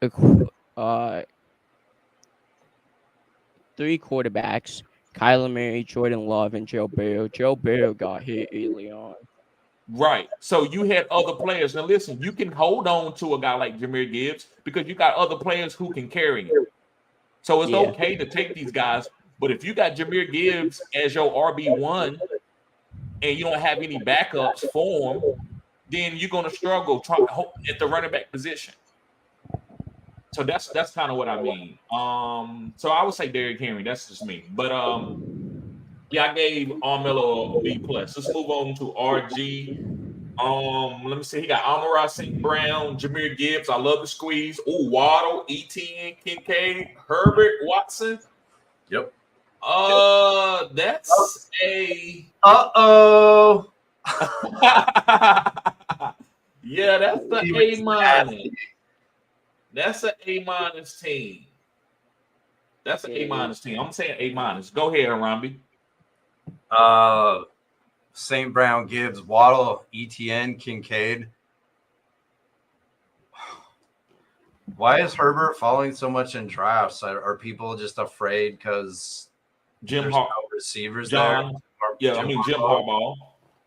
Watson bounces back. I think Herbert's still like he's going to be efficient. Like, he's not going to sling it as many times, but he might score more, right? In a better offense. So, like, if he's going late in drafts, I'm targeting Herbert often.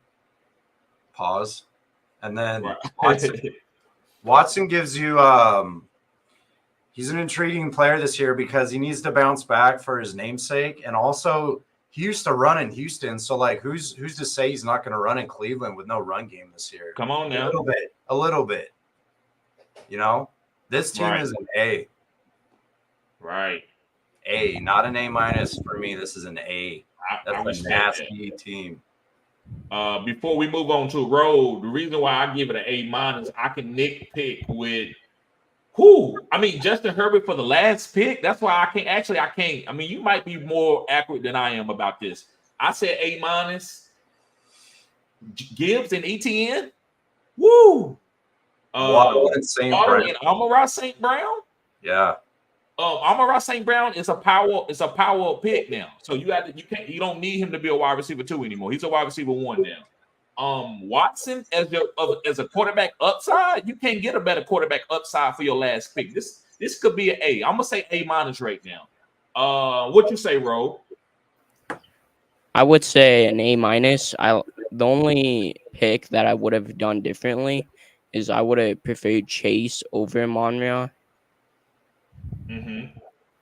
But I love the Gibbs pick at the 2.5. I think that's fantastic value. Waddle at the 3.8 is good value.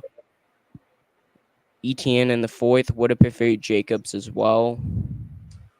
But then he got Kincaid, Herbert, Watson. I'm like just nitpicking. Like, this team is really good. I would probably give it an A-. I love the value on Justin Herbert. Right. I thought he would go in the 4th round. Right. According to the chat says B+. Silver says B+. Ethan says B. Zach says B+. Siobhan says A-. And Silver said he's just not that high on Waddle and the quarterbacks. It looks like the team we got A-, A-, B+, B+. I think it equals out to an A-. Yep. Good job, RG. RG is a good drafter. He does good in these drafts. As soon as he started reading those names, I had a shit-eating grin on my face. I'm like, oh, this team is nasty. That is right. Right.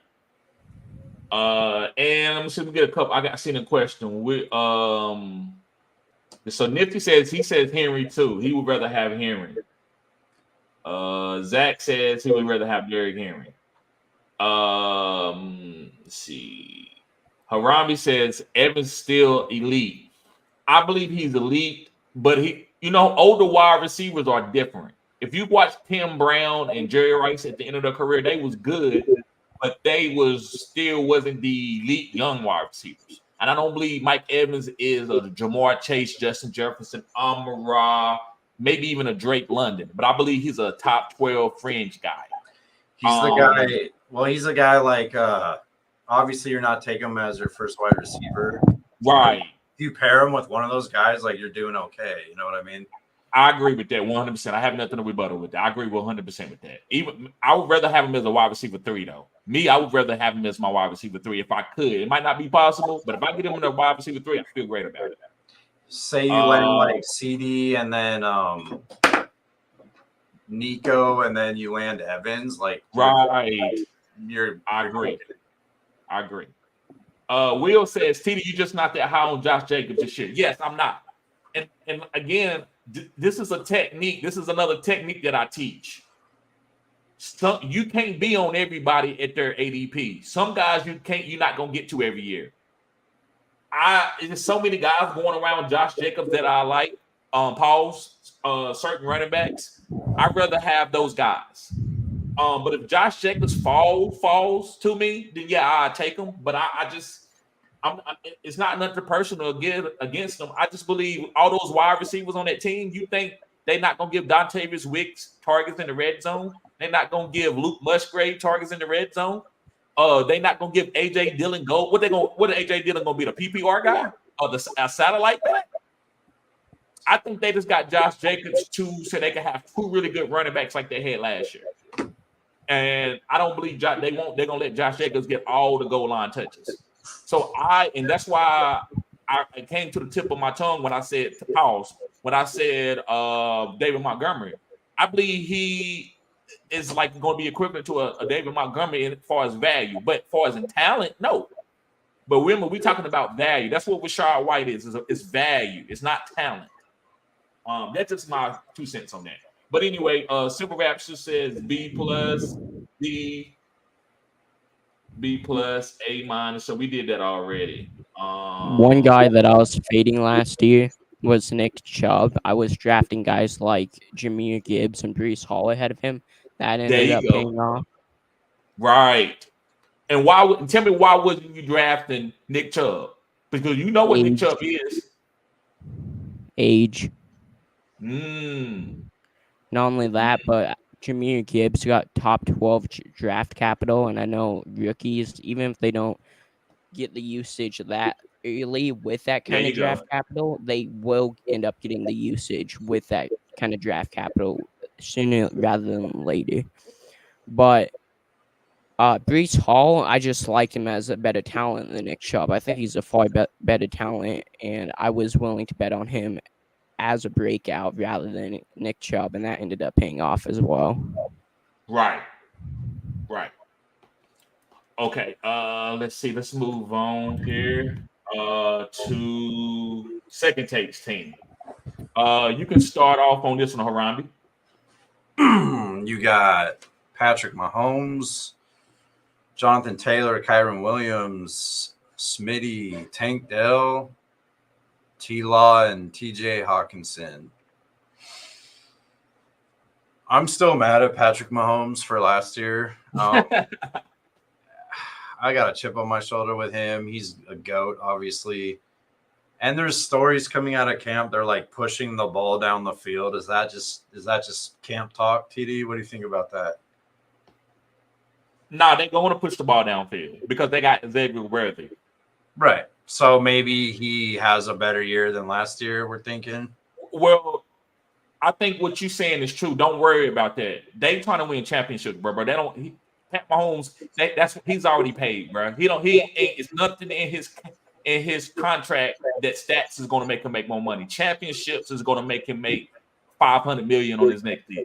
So he's not. So I agree, fading him because he don't care. He don't really need 5 touchdowns a game anymore. I think it's a great take. Yeah, I saw it last year and it ruined my season. I'm not going to put it all on him, though. Like, I made some bonehead free agency pickups, but whatever. But I am fading Mahomes. Taylor in the second right there, I feel is where he should be going, probably maybe even late first. Kyron Williams is a great value because of the redraft, so he went in the third. Smitty and Tank Dell. Smitty's going to out-target A.J. Brown every now and then, and it's going to flip-flop, So right. There were weeks. I was an A.J. Brown guy last year. I had him on my team, and there were weeks where I was shouting out my TV. And then he got up and he started complaining, and then he started bawling. So I was happy when he complained. Good job, AJ. Get your targets, man. And then Tank Dell is explosive, but as the wide receiver too, right, with the other wide receivers on the team, I don't know what to make of that. Agreed. I think he'll have some boom weeks, but I don't know what to make of that. And then I do think T-Law has a better year this year. I do think he bounces back. I still believe in Trevor Lawrence. And then I do like Hawkinson also with the rookie quarterback that late in this draft. That's a good last round pick, but like, does he stay healthy? So to me, this team is like the running backs are the strength of this team, in my opinion. So it's like a B-, maybe even a C+.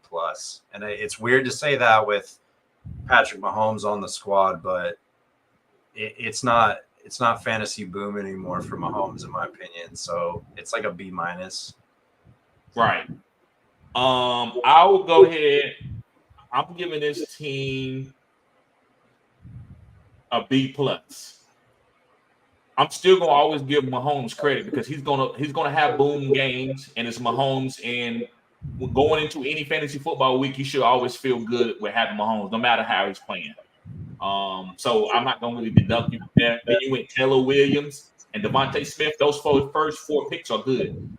I love Tank Dell, but in this type of format of this mock draft, as your wide receiver 2, I think that's a little early. I love Trevor Lawrence in the 6, and I'm not that high on Hawkinson. So Hawkinson and Dale makes me say this team is a B plus instead of an A minus. That's my 2 cents. What do you think, Ro? I think it's B. I'm okay with the Mahomes pick in a super flex. Would have preferred Gibbs over Jonathan Taylor easily. I don't hate the Jonathan Taylor pick, however. Kyron, I'm okay with. Would have preferred A-Chain. I would have preferred.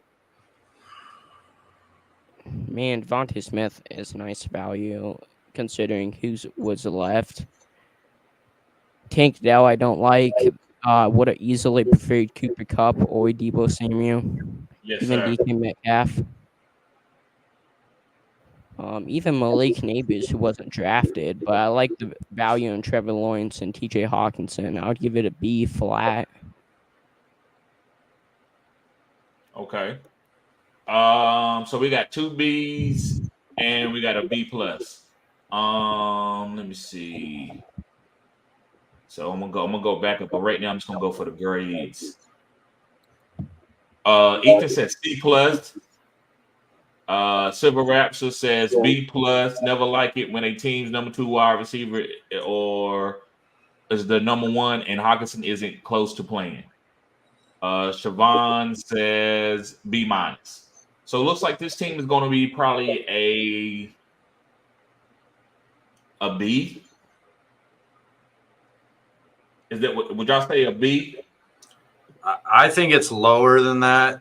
Okay. I think it's C plus to B minus territory, but I think it averages out to like a B minus, maybe. B minus. Okay. Yeah. Okay. And so some of these questions up here, Silver Raptor says for the last team, if he would have took Pittman over Waddle, I say A. Listen, Waddle and Devontae Smith as number 2 wide receivers. I just did this video. I'm okay with those type of guys going before some of the number 1 guys. I'm okay with that because those guys are on great offenses. So usually I'm not going to be okay with that, but I'm okay with that with like Waddle and Devontae Smith. I'm trying to think of maybe any other guys. I'm okay with that. But that's a great point. He says you can't take a number 2 wide receiver that early. Rami says Pittman is still slept on in my opinion. I agree with that. Harami says Walmart Amara. Who's Walmart Amara? Harami? Pittman. Really? Yeah. That dude is peppered with targets, man. He's explosive. He's still slept on in my opinion. In my league, he is. Right. I don't know if I'm gonna put Amara name on him. That's just me personally. I think Amara is special. I threw in the Walmart. Right. right. I would say Walmart Brandon Ayuk. Yeah, or maybe I would say Walmart. What about Mike Evans? Walmart Mike Evans. Yeah, I could see that. I'd rather have Pittman over Ayuk, but that's just me. I would rather have Drake London and Ayuk over Pittman. Civil Reps. So yeah, so Nifty says I need that pause merch when you drop it. And yes, that's guys, I'm gonna be I got some merch now, guys, but the guy that I used to get shirts from, he don't do shirts anymore, and I hate that because I had a type of brand. But guys, I will be getting more merch. I actually want to maybe just do like build my merch on like a store. That way I don't have to have the infrastructure of doing it. And I let them doing it. I just let them get a percentage of it. That's what I'm thinking about doing. But yeah, bro, I'm gonna get a Paul shirt. Siobhan says she loves Pittman. Arami says Paul's merch fire. Yes. Ethan says C plus. Okay, we did that one already. Let me see. Siobhan says Chiefs going for the 3-peat. Silver says B plus never. Okay, yeah, we did that one all already. And Rami says Silver incoming. Facts. Oh, okay. So I like that. Yeah. I like that. Dropping I'm gonna start facts. using that emoji. Yeah. Emojis are fun, man. They're stupid. Yeah. They're fun.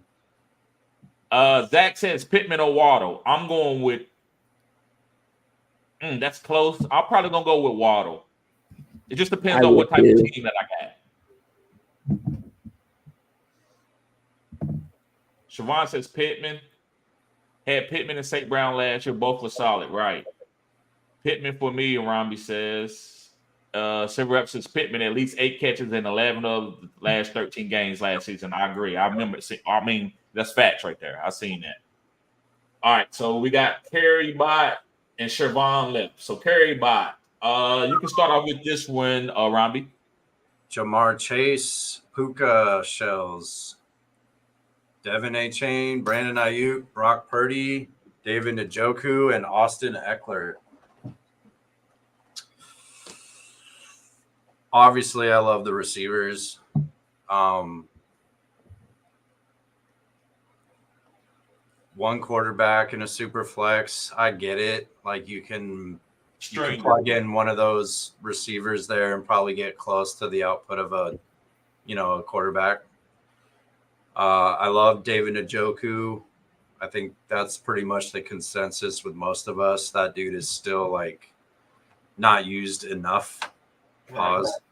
Eckler is an insane value pick right there, based on where we stopped drafting. So like that would be your last round pick. So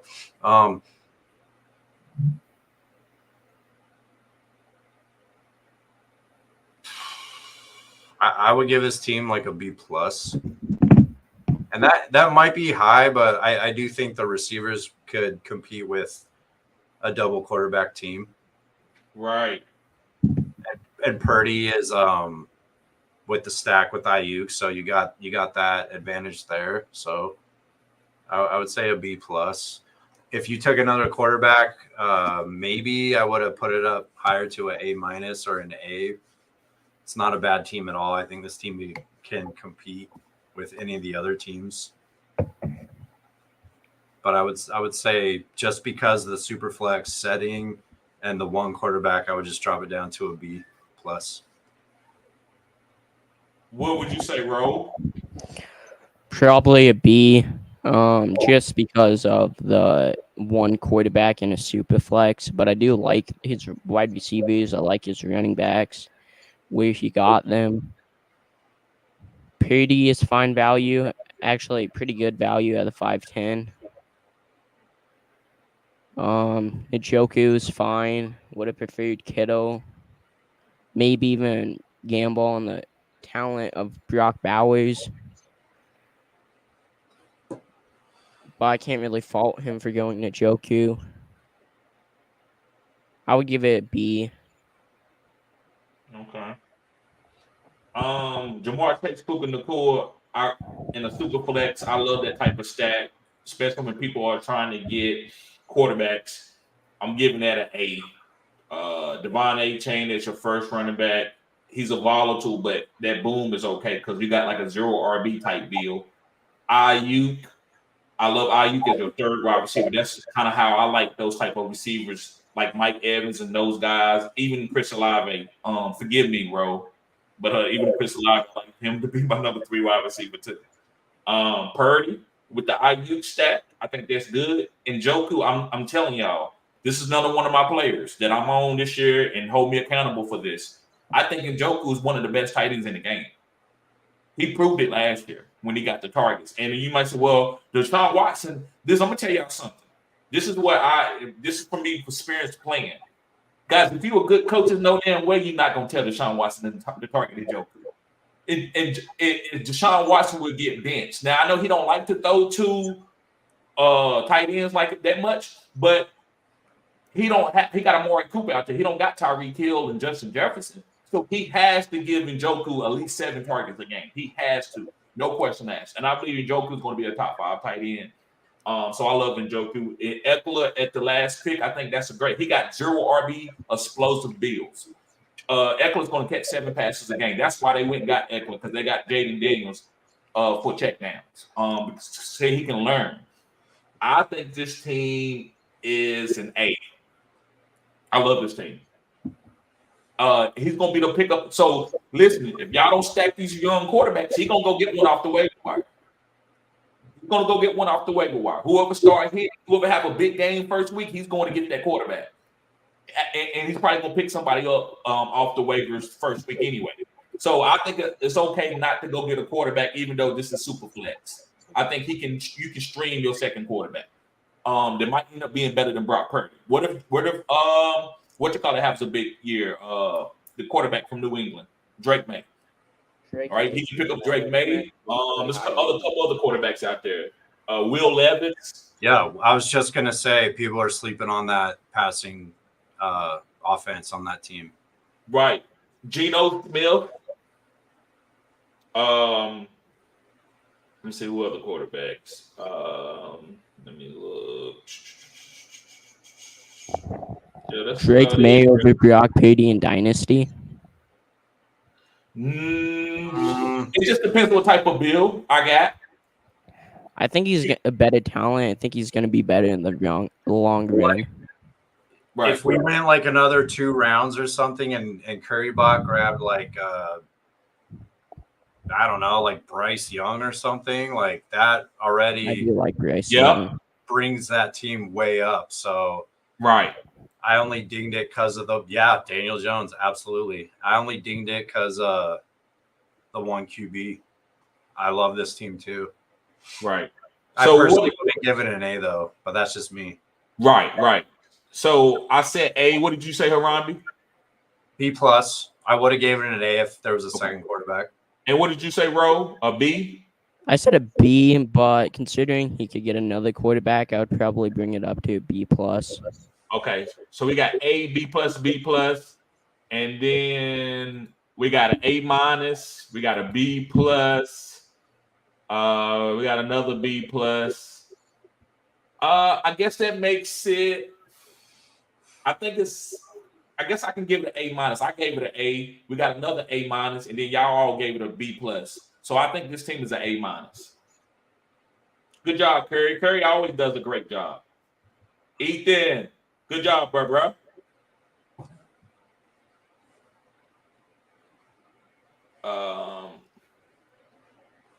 Was Team 11 auto? Yeah, that was auto. We're not gonna break that team down.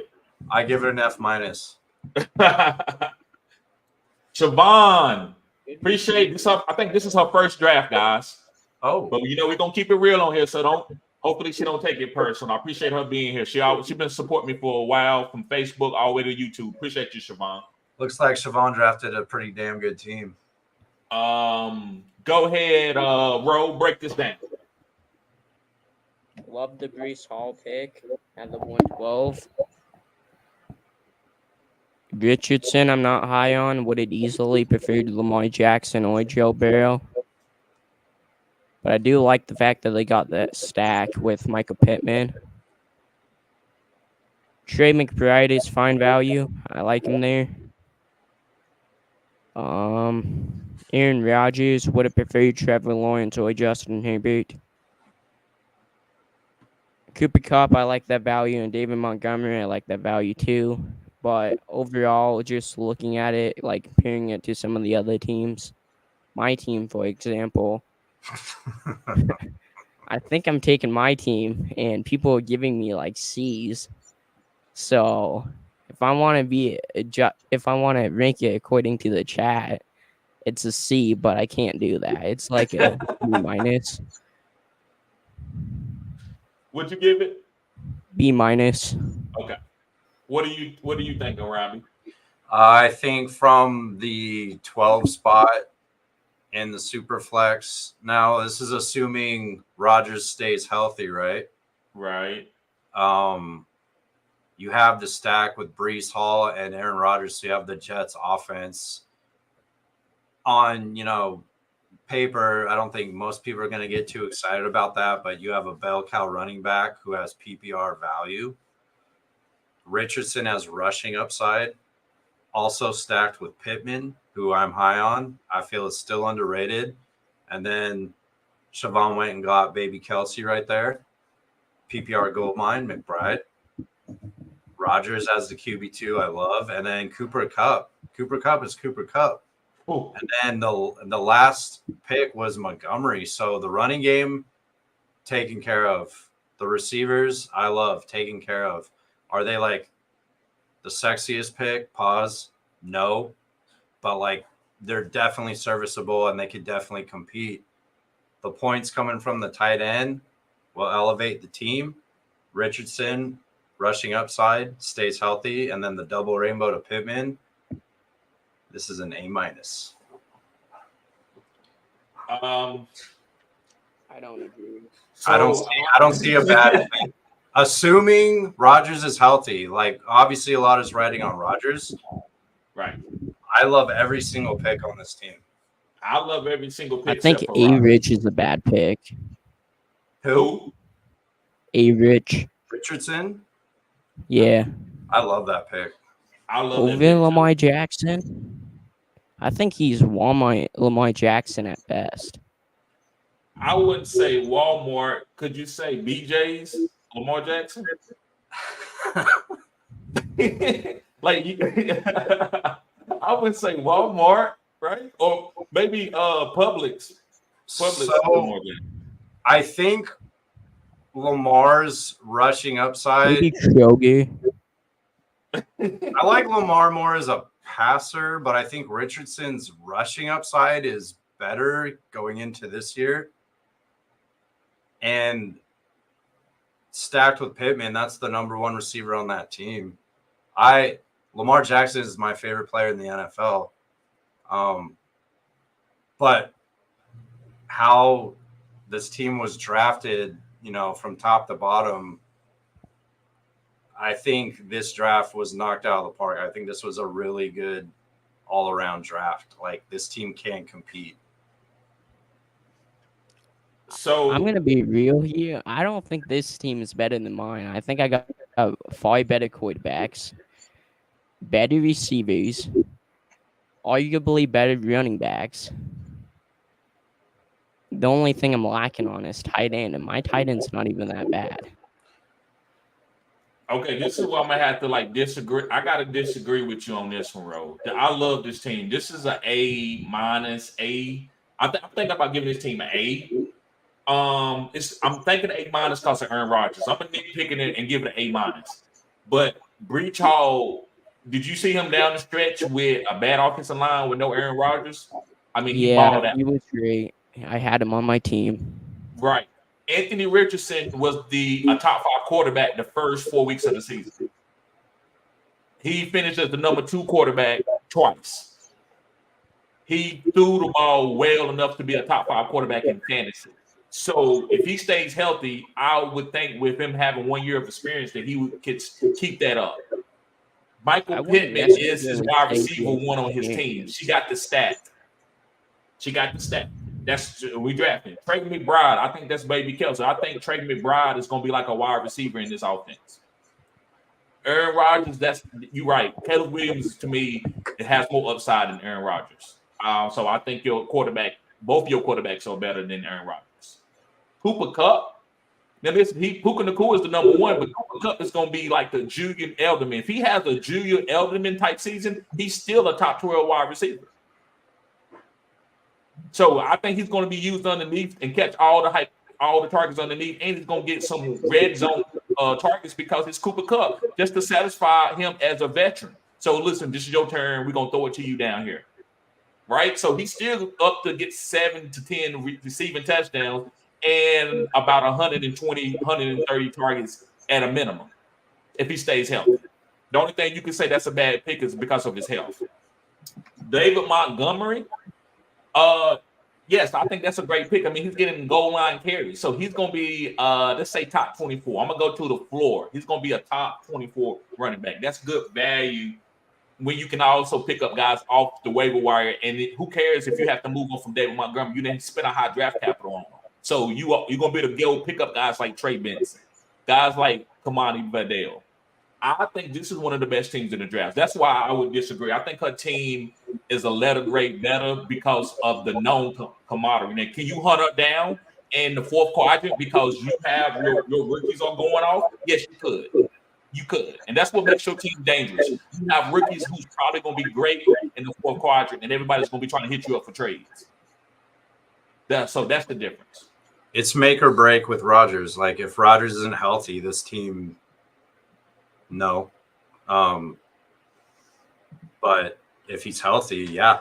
And then Trey McBride, the tight end position is critical in fantasy success. You guys need a top 5 tight end.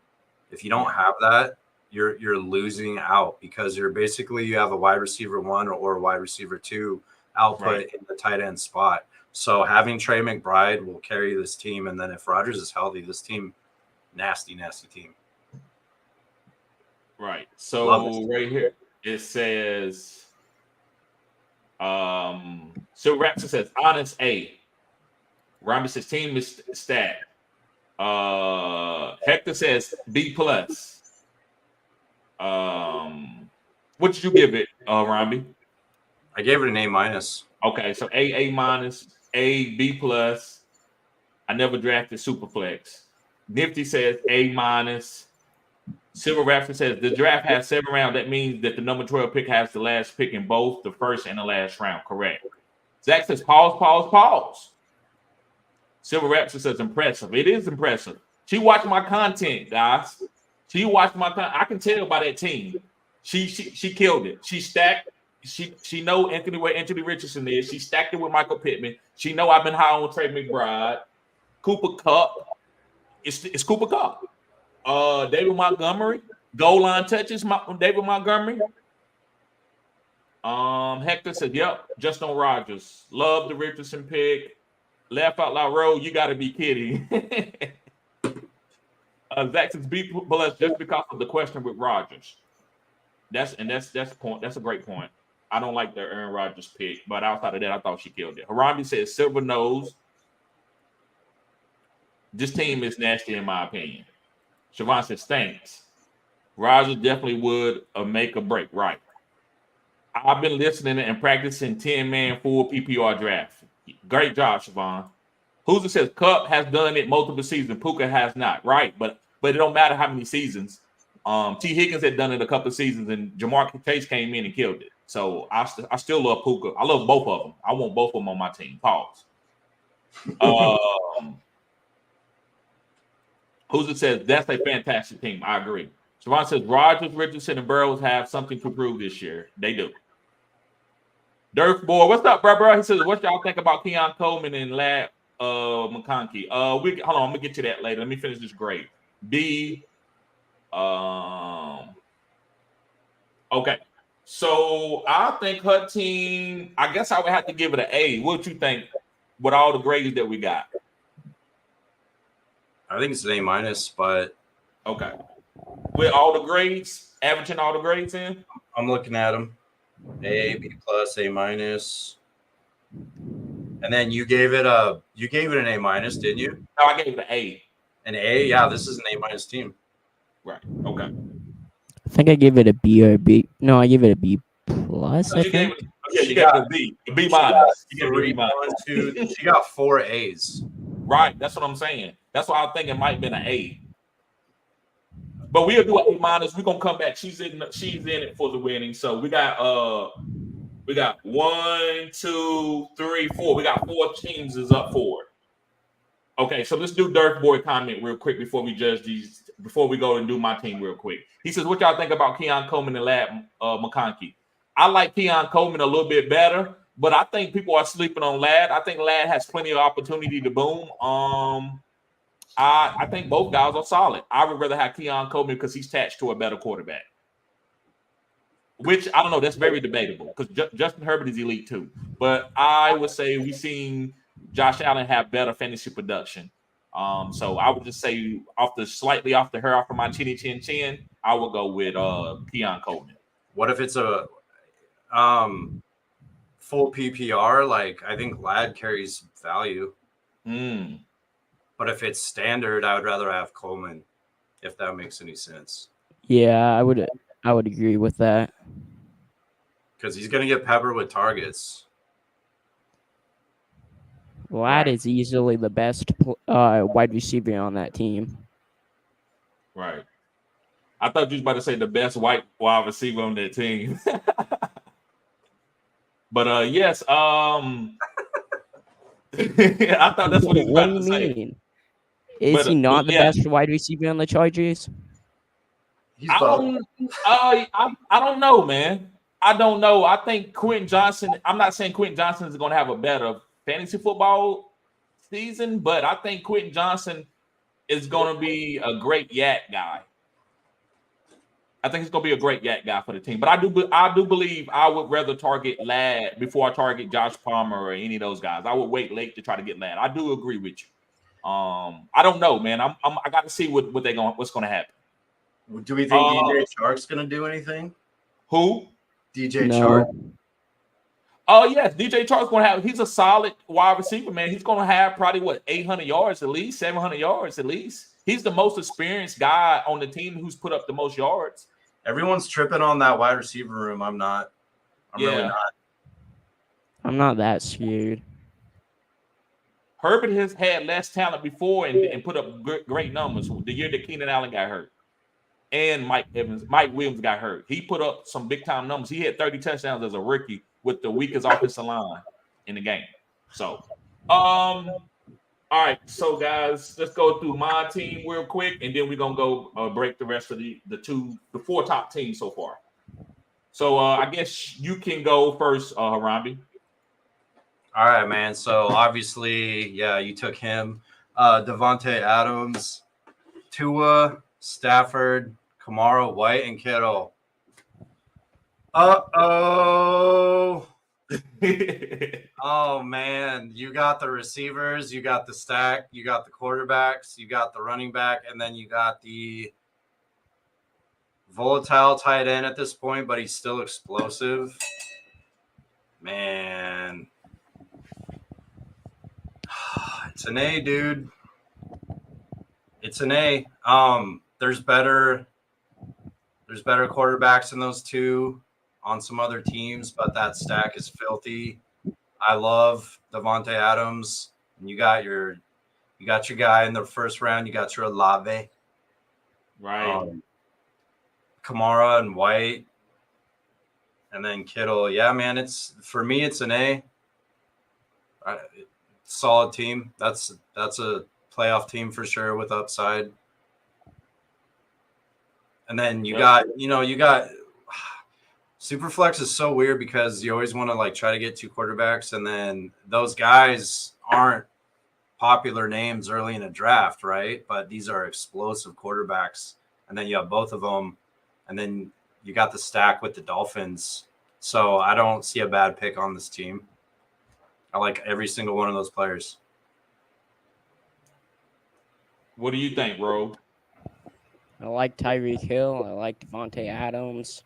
Tua stack is nice. Got Stafford at the 411. Kamara, I'm fine with that. Zimmy and White, I feel like that's good value in the 6. And then you got George Kittle. Probably giving it A-. Appreciate it. Me personally, I like the team. I would give it a B plus. I would give it a B plus. What don't you like? I wanted something, even though it's a stack, I wanted something better than Tua. I wanted a better. I was thinking between Golf and Tua, but I took Tua for the stack. But I would have rather had Lamar Jackson, Anthony Richardson. I know I took the best quarterback available to me. I actually would, or even Jordan Love. Devontae Adams is good. but he's not gonna lead the NFL in targets, but he's still gonna be a top 12 wide receiver regardless. I'm good with that. That's the couple of things. I love Matthew Stafford, guys. I feel good. I know this is gonna sound crazy. If I don't get Lamar Jackson, I don't care as long as I get Matthew Stafford. That's how much I believe in Matthew Stafford and Sean McVay. So I love the Matthew Stafford pick. I love the Zamir White pick. I love Zamir White. And Kittle as my last pick in this format, I mean, that's killing. You can't win though, TD. You can't win your own money. No, I'm not going to win. No. So here's all the top. It's a good team, man. Yes, appreciate it, man. Appreciate it. Yeah. So here are the top teams. We got Zach Seaman with pause. We got Zach Seaman with an A-. Yep. And we got RG with an A-. And we got Curry Bot with an A-. And we got Siobhan with an A-. So what are y'all thinking? Let's look at RG team. I think this is the best team. Okay. So let's do RG team and Zach. Who got the better team?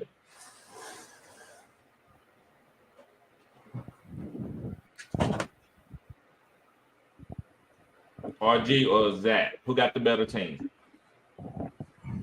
I already said what I. Right. Yeah, Zach to me has the better quarterbacks. RG to me has the better position players. I would rather have Waddle over Johnson. I would rather have Etienne over White. Personally, I'd rather have Henry over Gibbs. People might think I'm crazy, but I think that dude's going to be a league winner this year. And then I think Zach has the better quarterback. So, like, it's kind of a tough.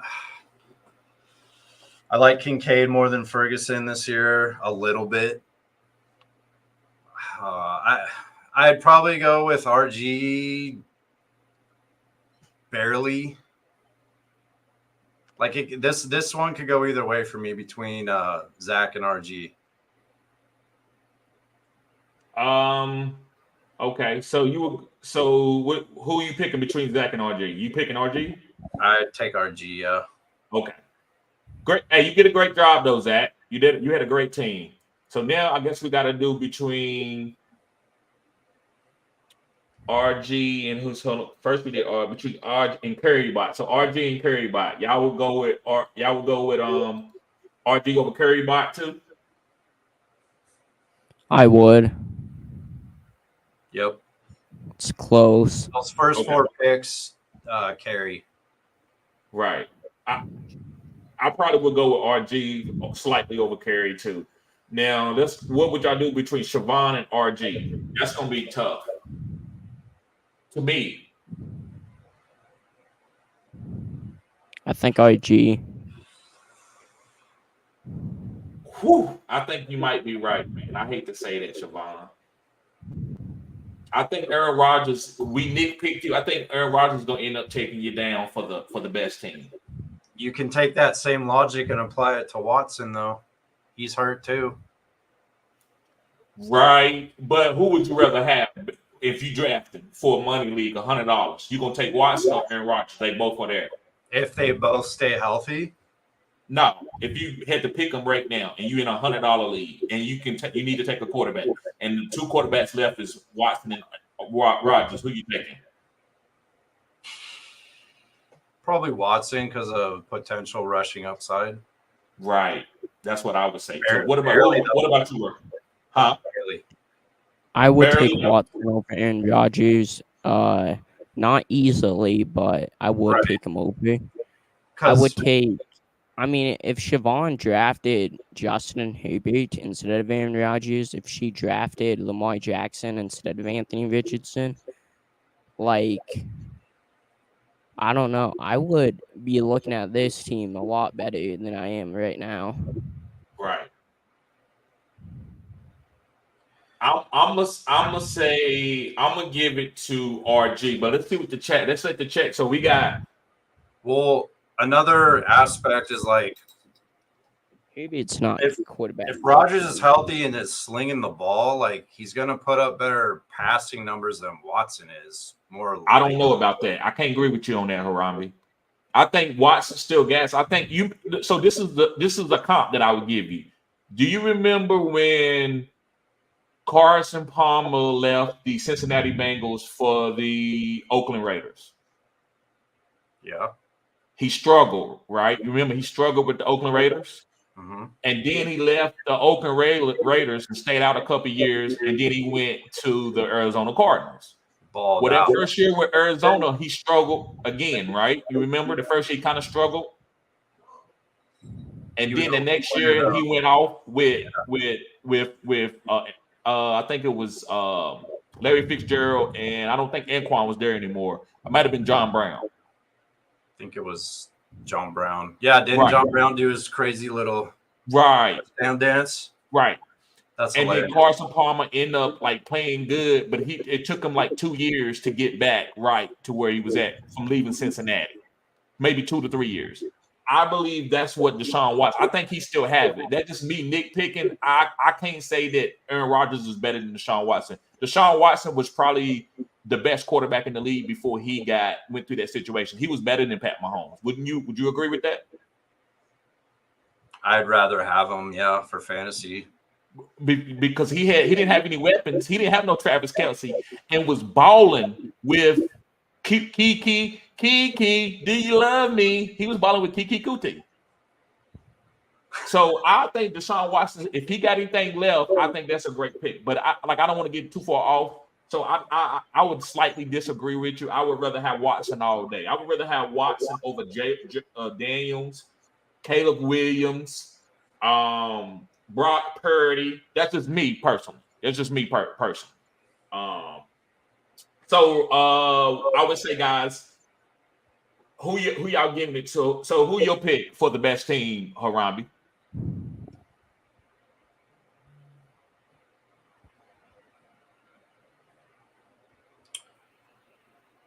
Probably RG, just because even though RG went quarterback super late, those first 4-round picks, and then the value on Kincaid, I mean, that's a wide receiver that's going to be in the tight end slot. Right. Pause.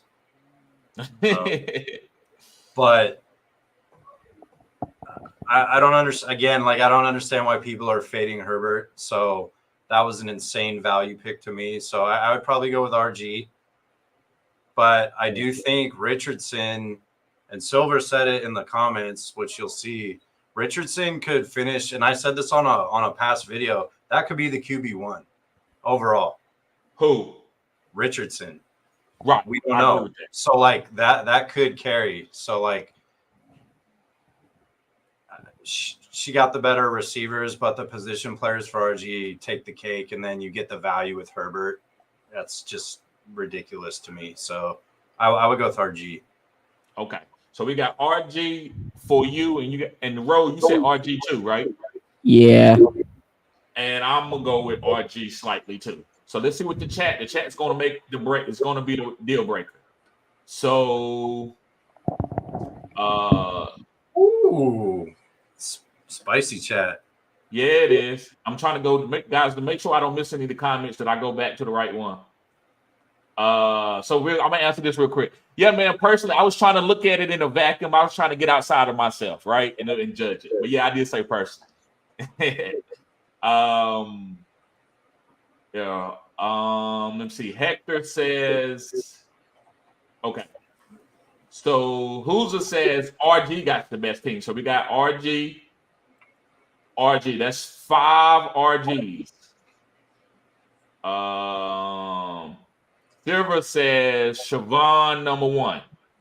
Says Siobhan number 1. So that's 1 for Siobhan.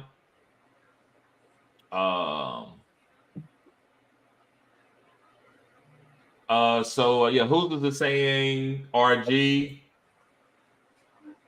Siobhan, I'm not gonna count your vote. Don't count that vote. We're not right now.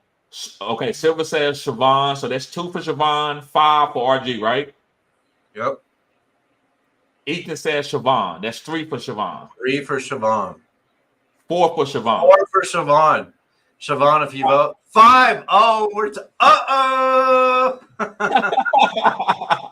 tied. 2 bases, 2. Definitely taking Herbert and Watson side. He already voted. I'm trying to do the tiebreaker. I can't let Siobhan be the tiebreaker on our own team. Everybody voted. I know. I see. What? Like, how are we gonna solve this, TD? I'm going to give both of them. Both of them one, and I'm going to shoot them both $5. Oh, you're the man, dude. There you go. Yep. Good job, So guys.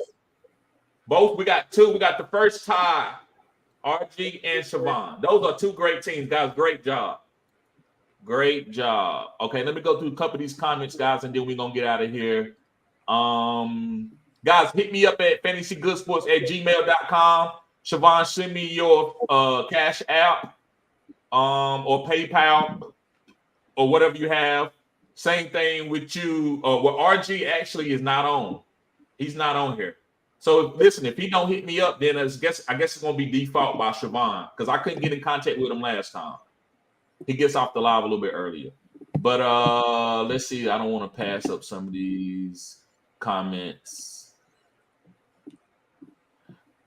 Silver says Herbert and Watson, quarterback 14, 20th, AR top 5, top 6 quarterback. Agreed.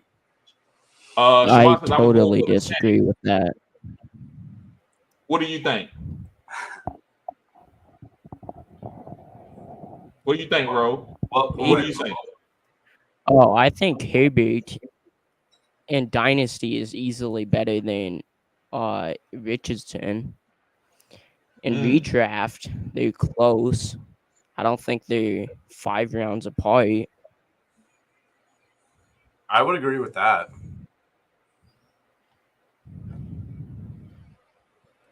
Hector says T-Law over Rodgers. Right.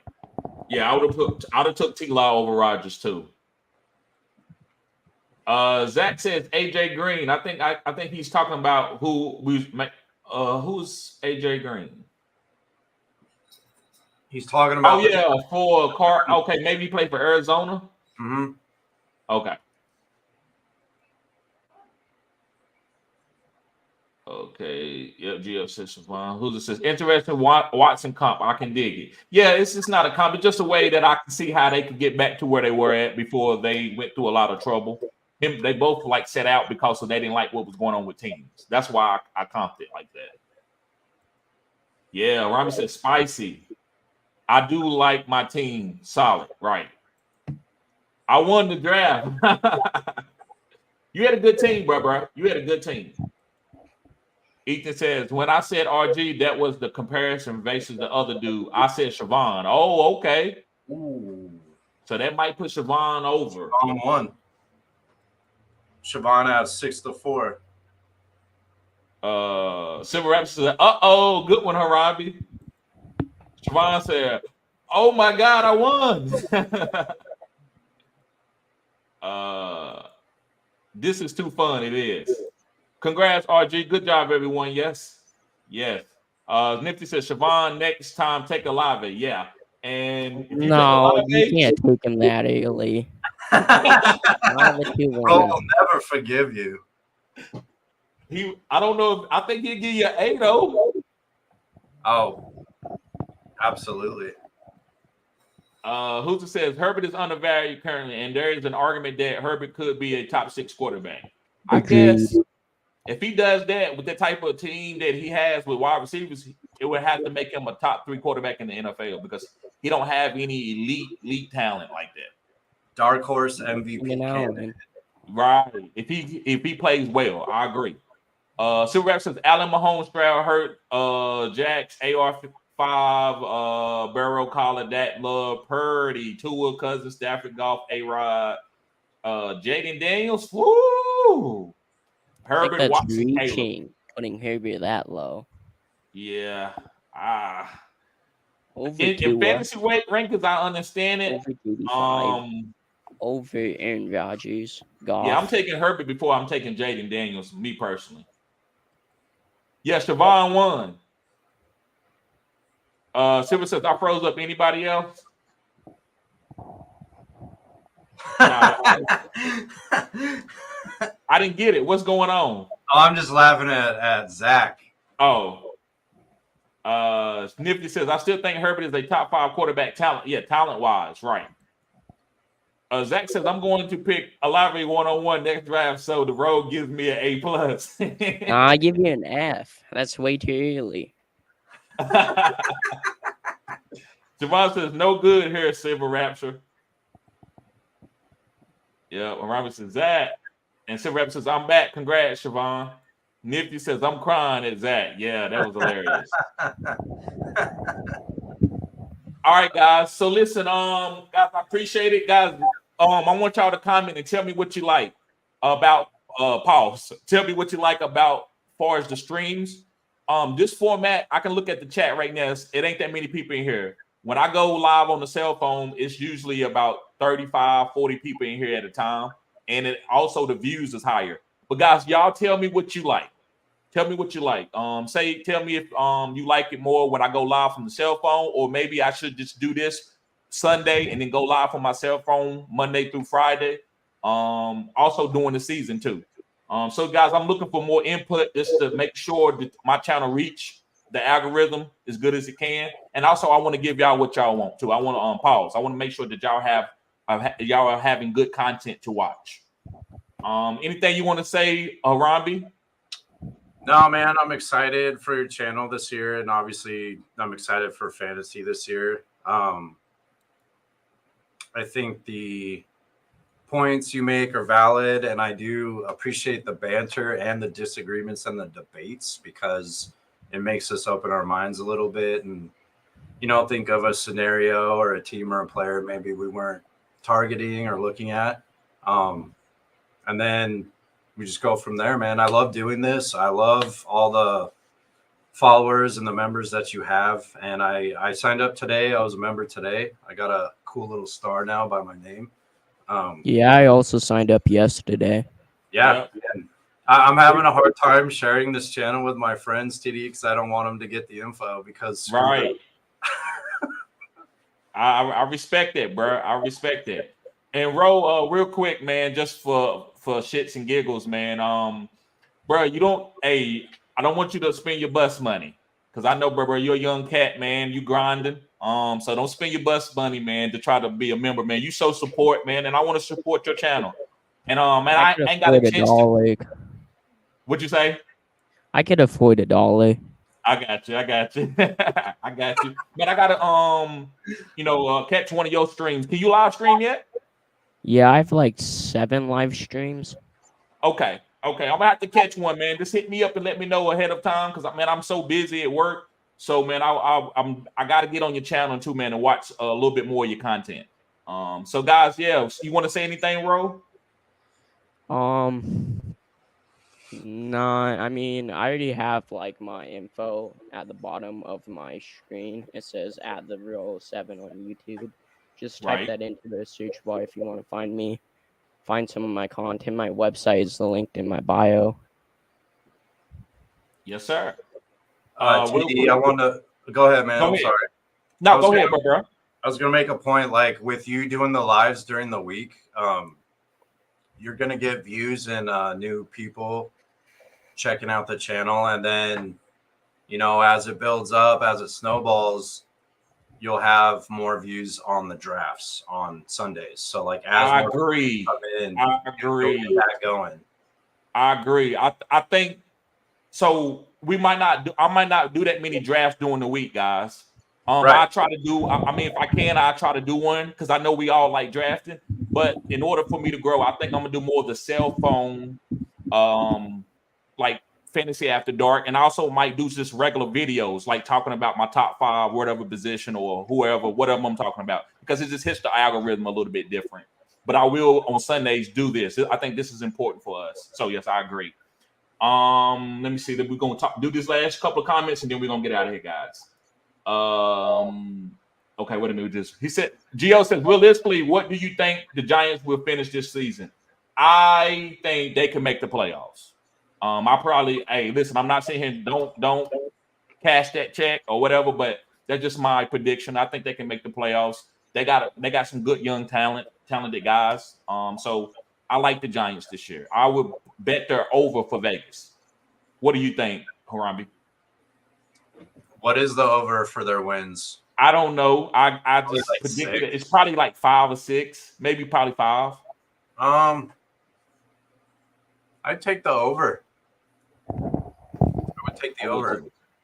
What do you think, Ro? I think they're a 6 or 7 win team. I was gonna say do too. 7 is a pretty good guess. Right.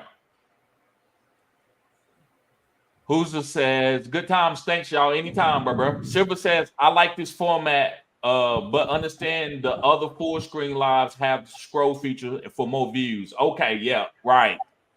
I like this format, but understand the other full screen lives have the scroll feature for more views. Right. And the more views I can pull in from there, the more subscribers I can get, the more that we can do this type of stuff, and I get a nice volume in here. Giants have 8 wins. They could. Great show either way every time. Thank you, bro. Siobhan says 100. Thank you, Siobhan. Make sure you hit me up. I share your videos, TD, with my sister Tara all the time. We both play. Okay. Silver says, type it in the chat, Ro. I'll go sub. He did it. 6. I think that's the over and under. That's high for the Giants. Maybe Vegas is on them too. Might be 5.5 some places. Okay. Nifty says Neighbors finishing top 15 this season. I wouldn't be surprised. Ooh, I like Spicy. it. I like it. Zach says Ezekiel Elliott or Gus Edwards. I'm going with Gus Edwards. Gus the bus. All day. Walmart, Derrick Henry. Yep. And yep, he says Gus the bus. All right, guys. I'll see y'all. Y'all be safe. Peace. See ya. Later, y'all. Later.